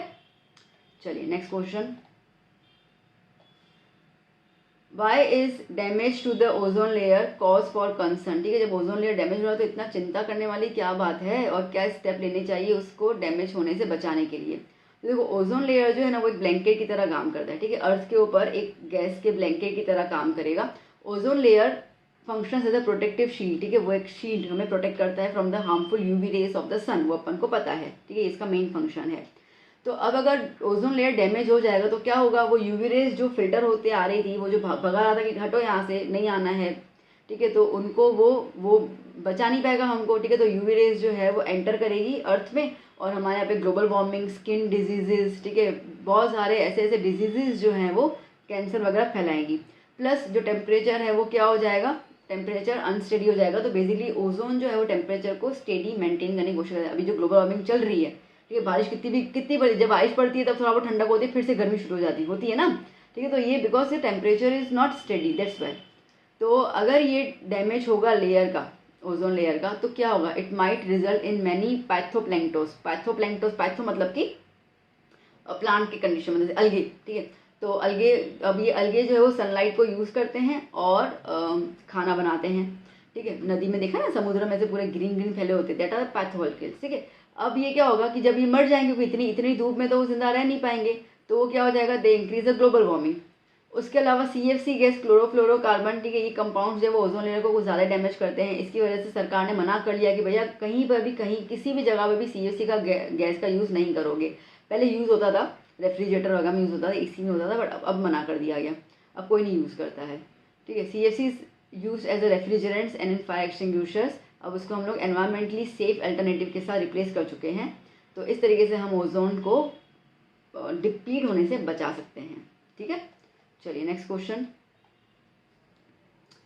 what are problems caused by the non biodegradable waste that we generate, ठीक है। तो कौन से प्रॉब्लम्स हैं जो हमें मिलते हैं due to the non biodegradable waste. तो देखो, पहली बात तो ये है कि नॉन बायोडिग्रेडेबल मटेरियल जो है वो डिकम्पोज नहीं होता है। डिकम्पोज नहीं होता तो वो एनवायरमेंट में कट्ठा होता जाएगा, जो कॉज करेगा बायो मैग्निफिकेशन। हमने इसके पहले वाले सेक्शन में देखा था बायो मैग्निफिकेशन मतलब क्या होता है, ठीक है, जिसकी वजह से सॉइल, वाटर, ये सब जो है वो पॉल्यूट हो जाएंगे, तो पूरा एनवायरमेंट पॉल्यूट हो गया, ठीक है। अगर आप इसको जला भी देते हो तो एयर को पॉल्यूट कर लेगा वो। तो नॉन बायोडिग्रेडेबल वेस्ट मटेरियल जैसे कि पेस्टिसाइड्स जो होगा वो सॉइल की फर्टिलिटी को डिप्लीट करेगा। pH लेवल जो है वो बहुत ज़्यादा ख़राब हो जाएगा कि कोई भी प्लांट ग्रो नहीं कर पाएगा उसके अंदर, ठीक है। तो इस तरीके से हमारे ऑर्गेनिजम्स, हमारे एनवायरनमेंट सबके सब बहुत ज़्यादा हार्म, लाइक बहुत भुगतेंगे बेचारे, ठीक है, हम भी भुगतेंगे। तो इसके लिए जितना हो से नो टू नॉन बायोडिग्रेडेबल, ठीक है। चलिए next question, explain the cleansing action of soap. Soap कैसे काम करता है या उसका मैकेनिज्म बताओ, ठीक है, मिसल फॉर्मेशन का। तो सोप जो है वो कंपाउंड है बेसिकली जो बनता है by the process of saponification, ठीक है, जिसके अंदर वाटर इनसॉल्युबल फैटी एसिड्स जो हैं वो रिएक्शन करते हैं बेस और अल्कलाइन मीडियम के साथ। अब सोप के पास ना दो एंड्स होते हैं, फिगर देख लेना, दो एंड्स होते हैं, एक यहाँ पे और एक ये इसकी मुंडी।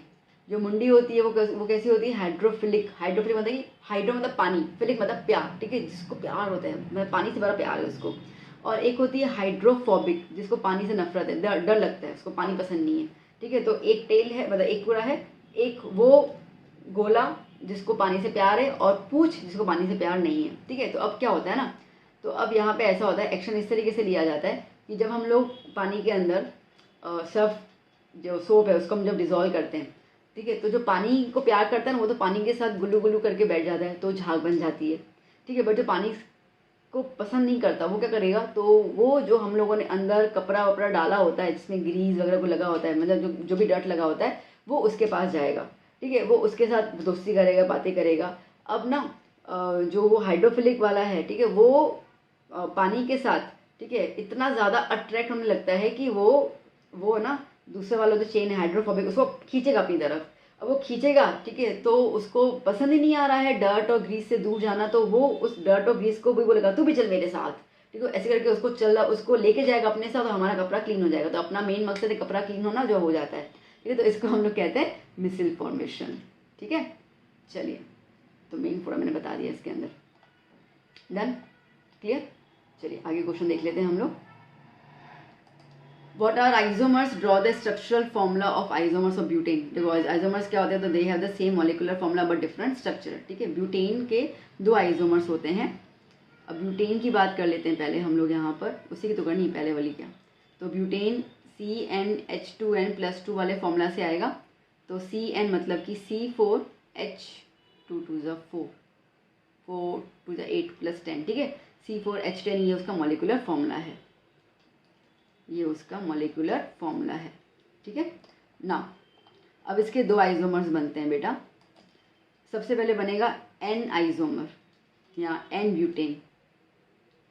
एन ब्यूटेन सिंपल है, 4C बना दो, ठीक है, और इनके साथ आप ये हाइड्रोजन को पेयरिंग करते जाओ ऊपर नीचे, ठीक है। और एक आता है हमारे पास, ये फर्स्ट नंबर हो गया। दूसरा आता है हमारे पास आइसोब्यूटेन। आइसोब्यूटेन में क्या होता है, 4 कार्बन होते हैं, 3 अपन ने ऊपर लगा दिए और मतलब लाइन पे लगा दिए और एक कहीं से उठाकर हमने ब्रांच बना दिया, तो इसको हम कहते हैं आइसोब्यूटेन। बस फिर इन सब के साथ भी हाइड्रोजन कनेक्ट करते जाओ, कोई भी जगह खाली नहीं छोड़नी है। जहाँ पे भी हो ना, ये खाली तो H लगा दो, ये खाली तो H लगा दो, ये खाली तो H लगा दो, ठीक है। यहाँ पे भी 1 2 3 यहाँ पे H लगा दिया, दैट्स इट, ठीक है। चलिए next question, what is homologous series. Homologous series क्या होती है और इसके 4 कैरेक्टरिस्टिक्स बताओ। तो होमोलोगस सीरीज, होमो मतलब सेम, होमो मतलब सेम, ठीक है। तो वो सीरीज जिसमें जो कंपाउंड्स है ना, दे have the same chemical formula and same functional group, ठीक है। प्रॉपर्टीज भी सेम होती है, बस वो सिर्फ CH2 से, सेक्शन ने किया था पता है, अपन डिस्कस किया था, तो सिर्फ CH2 से वो डिफर करते हैं। CH2 का टोटल मास होता है 14, मतलब कि मास में वो 14 यूनिट के डिफरेंस में आते हैं, ठीक है। होमोलोगस सीरीज में जैसे हम बात करते हैं यहाँ पर अल्केन्स की, तो इसका फॉर्मूला होता है CnH2n+2, तो पता ही अपने को। तो देखो फर्स्ट मेंबर क्या है, मीथेन। इसका first member is methane, ethane, propane और ब्यूटेन। अब अगर आप ध्यान से देखो बेटा, बहुत ध्यान से देखना, तो यहाँ पे CH4, अब इसमें एक ही C है जहाँ पे 2 C आ गए, तो एक C का गैप आया। इसमें कितने हाइड्रोजन है, 4 मीथेन में। इथेन में कितने, देखो 3 और 3 6, तो यहाँ पे 4, 6 और 4 में डिफरेंस कितना है, 2 का है, ठीक है, मतलब आया 2 का गैप, CH2 का गैप आया, बस वही तो बात कर रहे हैं हम लोग, ठीक है। तो इतना गैप आता है। अगर आप इसका मास देखो तो C का मास 12 होता है, हाइड्रोजन का 1 होता है, ऐसे 2 हाइड्रोजन तो मिलाकर 2, तो कितना हो गया, 14 का डिफरेंस आएगा मास का, दैट्स इट, ठीक है। कैरेक्टरिस्टिक्स क्या है, तो भैया उनकी जनरल फॉर्मूला सेम होती है, ठीक है। All the members are prepared by the same general method. इन सबको जो प्रिपरेशन का जो मेथड होता है वो भी सेम होता है। फिजिकल प्रॉपर्टीज जो है वो चेंज होती है, बट वो भी लाइक रेगुलर वे में, क्योंकि मास चेंज होता है ना, तो इसके लिए बॉइलिंग पॉइंट और मेल्टिंग पॉइंट में चेंज तो आएगा ही आएगा, ठीक है। बट केमिकल प्रॉपर्टीज सारी की सारी सेम होती है, ठीक है। चलिए नेक्स्ट क्वेश्चन, क्या कह रहा है बच्चा, below are the given 5 organic compounds, now from the given compound which is saturated hydrocarbon. Saturated hydrocarbon कौन सा है वो बताओ। देखो सैचुरेटेड हाइड्रोकार्बन का सिंपल मतलब ये है कि CnH2n+2 की कैटेगरी में आना चाहिए। तो A से शुरू करते हैं हम लोग। A में कितने कार्बन है यहाँ पर, 3, तो मैं यहाँ पे 3 लगा दूँ, ये 3 आ गया, ये 2 3 + 2, ओके, तो कितना आएगा, C3 6 + 8 आना चाहिए, तो ये तो गलत है, ओके। C2H6 भी देख लेते हैं हम लोग अभी, तो 2 आने चाहिए, ओके। C2 2 + 2, तो कितना हो गया, C2 2 2 4 4 + 6, ये आ गया।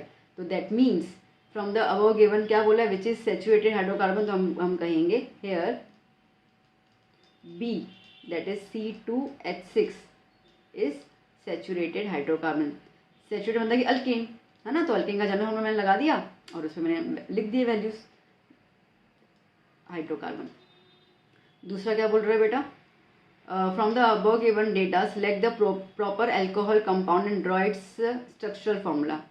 एल्कोहल तो ये रहा ना, OH, ठीक है, तो C2H5OH ये है, पर वो कह रहा है कि सही से लिखो इसको, तो ठीक है सही से लिख देते हैं। सही से लिखने का मतलब ये है कि इस तरीके से CH3 CH2OH ऐसे लिखना है और इसका स्ट्रक्चर भी ड्रॉ करना है। तो कितने C हैं, 2 हैं, और यहाँ पे क्या है, OH, ये C के साथ 3 हाइड्रोजन आ गए और ये C के साथ 2 हाइड्रोजन आ गए, ठीक है, कर दिया। चलिए फिर क्या बोल रहे हो आपसे, थर्ड क्वेश्चन देख लेते हैं। Write the chemical reaction seen by the reacting C&D compounds को रिएक्ट करना है। ये C क्या है, एल्कोहल मतलब इथेनॉल, और D क्या है, कार्बोक्सिलिक एसिड। कार्बोक्सिलिक एसिड को और इसको रिएक्ट करना है और हमें एक कंपाउंड बनाना है। अरे सिंपल है, वो नहीं आता एस्टिफिकेशन, बस वही यार, कुछ नहीं है। चलो, तो हमें इथेनॉल को इथेनॉल को रिएक्ट करना है इथेनोइक एसिड के साथ, तो हमें क्या मिलेगा बेटा, हमें इसके अंदर मिलेगा इथाइल एसीटेट लिख देते ना, ठीक है, इथाइल एसीटेट प्लस H2O, ठीक है। तो इथेनॉल क्या है, C2H5OH, इथेनोइक एसिड क्या हो जाएगा, CH3COOH, ठीक है। और हमें क्या मिल रहा है, इथाइल एसीटेट। देखो अब ना मैं आपको सिंपल बता दूं, H2O निकालना है तो एक काम करो, पहले H2O को निकाल दो बाहर, तो ये आपको यहाँ पर OH मिला और यहाँ पे H मिला, तो ये मिल गया अपने को H2O, ठीक है। अब क्या बचा अपने पास बचा C2H5 और CH3COO। अब यहाँ से निकाला ना हम लोगों ने, मतलब कि इस जगह पे C2H5 को अपन को टच कर देना है, तो क्या हो जाएगा CH3COO, और यहाँ से H निकला था तो यहाँ पे मैंने C2H5 लिख दिया। इसको हम कहेंगे इथाइल, ये C2H5 इज इथाइल और CH3COO को हम कहते हैं एसीटेट, तो ये बन गया इथाइल एसीटेट, ठीक है। चलो, the process is known as esterification. Now write two uses of the product obtained while reacting the compounds, ठीक है। अब ये प्रोडक्ट कौन सा बना, इथाइल एसीटेट, इसको ये है ईस्टर ग्रुप। बच्चा याद करना मैं क्या क्या बोलती जा रही हूँ ना, ऐसे डी सेक्शन नहीं आएगा, ये सब डी सेक्शन में आएगा। तो इसको हम कहते हैं ईस्टर ग्रुप। अब ईस्टर ग्रुप क्या होता है, तो इसके यूजेस ये है, खुशबू, ईस्टर ग्रुप में खुशबू देती है। अब आप सोचो खुशबू कहाँ मिलती है, परफ्यूम्स में, नेल पेंट में, जो पेंट करते हैं घर में उसमें, मेडिसिन में, मेडिसिन परफ्यूम, मेडिसिन में खुशबू होती है, किसी में होती है, ठीक है, क्रीम्स वगैरह में, है ना, जहाँ पे खुशबू मिले तो परफ्यूम लिख दो, परफ्यूम, ठीक है। नेल पेंट्स या नॉर्मल पेंट लिख दो, नेल पेंट में क्या स्पेसिफाई कर रहे हैं, ठीक है। नेल पेंट्स, इंक आ जाता है, इन सब के अंदर आ जाता है, तो लिख दो। मेडिसिन लिख ही देना, मेडिसिन में भी आते ही हैं, ठीक है। हो गया आंसर। चलिए, now next question, what is hydrocarbon and explain it's classification. देखो वो कंपाउंड जिसके अंदर सिर्फ दो ही एलिमेंट होते हैं, एक कार्बन और दूसरा हाइड्रोजन, उसको हम कहते हैं हाइड्रोकार्बन। इसके दो क्लासिफिकेशन है, बड़े प्यारे से क्लासिफिकेशन है इसके अंदर, ठीक है। क्या क्लासिफिकेशन है, सैचुरेटेड हाइड्रोकार्बन है और अनसैचुरेटेड है। सैचुरेटेड में अल्केन आता है जिसका जनरल फॉर्मूला है CnH2n, अनसैचुरेटेड में अल्कीन आता है जिसका जनरल फॉर्मूला है CnH2n, CnH2n+2 अल्केन के अंदर, CnH2n अल्कीन के अंदर, और अल्काइन में आएगा CnH2n-2, ठीक है। अब इसमें आप देखो तो अल्केन में सिंगल बॉन्ड एग्जिस्ट करता है, example butane, propane, pentane, hexane. Alkyne के अंदर बेसिकली डबल बॉन्ड आते हैं, ठीक है, ब्यूटीन, पेंटीन, हेक्सीन। और अल्काइन के अंदर ट्रिपल बॉन्ड आता है, ठीक है, ब्यूटाइन, पेंटाइन, हेक्साइन। सिंपल। चलिए, हाँ, last question of the session. चलिए, so what are the functional groups and give the examples. तो फंक्शनल ग्रुप्स वो होते हैं, वो एटम या ग्रुप ऑफ एटम्स होते हैं जो एक स्पेसिफिक मैनर में हाइड्रोकार्बन के साथ कनेक्ट किए जाते हैं ताकि उनकी केमिकल प्रॉपर्टीज में कुछ चेंज आए, या हमें अगर कोई नया कंपाउंड चाहिए तो उसको हम कहते हैं फंक्शनल ग्रुप। ओके, तो लाइक हाइड्रोक्सिल ग्रुप है, एल्डिहाइड है, तो फंक्शनल ग्रुप का ज़्यादा तो कुछ अपने को काम है नहीं, तो उसके लिए टेबल बना के देना, जैसे हमने टेबल बनाई है यहाँ पर, ठीक है। तो Cl और Br, these are the halide groups, halo, ठीक है। क्लोरो, ब्रोमो, आयोडो, फ्लोरो, ठीक है, आ जाते हैं, तो Cl और Br आ गया। फिर ऑक्सीजन रिलेटेड कौन से होते हैं, 4 होते हैं। एल्कोहल में OH याद करना, एल्डिहाइड में देखो अगर आपको ऐसे नहीं बनाना ना, दिक्कत आ रही है तो कुछ दिक्कत नहीं है, आप CHO लिख के आना, है ना। कीटोन में न्यू करके आना, C+O ऐसे करके, सिंपल बता देगी मैं। और कार्बोक्सिलिक एसिड में कैसे लिख के आओगे, COOH, ठीक है। हम तो 10th में ना हमको ऐसे क्यों दिया है, तो मैंने ही दिया है, ठीक है, तो मुझे सिंपल मिला नहीं चार्ट इसके लिए, तो ये हो गया अपना सिंपल, तो ये आपका हो गया फंक्शनल ग्रुप, ठीक है बेटा। तो चलो अभी अच्छे से इसको लर्न कर लीजिए, मस्त प्रिपरेशन कर लीजिए, आज की रात जाग लीजिए, ठीक है। भले अपन को छुट्टी मिल गई थी बट फिर भी मेहनत करना ज़रूरी है, तो मेहनत कीजिए, अच्छे से जागिए, प्रिपेयर कीजिए, स्ट्रेस मत लीजिए, प्रिपेयर कीजिए, ओके। और अभी आप लोग कह रहे हैं प्रेजेंटेशन का वीडियो टाइम मैनेजमेंट का, मैं उसको रिकॉर्ड करके आपको देती जा रही हूँ, आप अपना लर्निंग करते जाइए, उसमें तो आपको सुनना ही 2 मिनट में, और तो कुछ होता नहीं है। तो मिलते हैं हम लोग नेक्स्ट वीडियोस में। Keep study, keep hard working, God bless you all बेटा, आप सबके मार्क्स बहुत अच्छे आए। Bye bye, take care.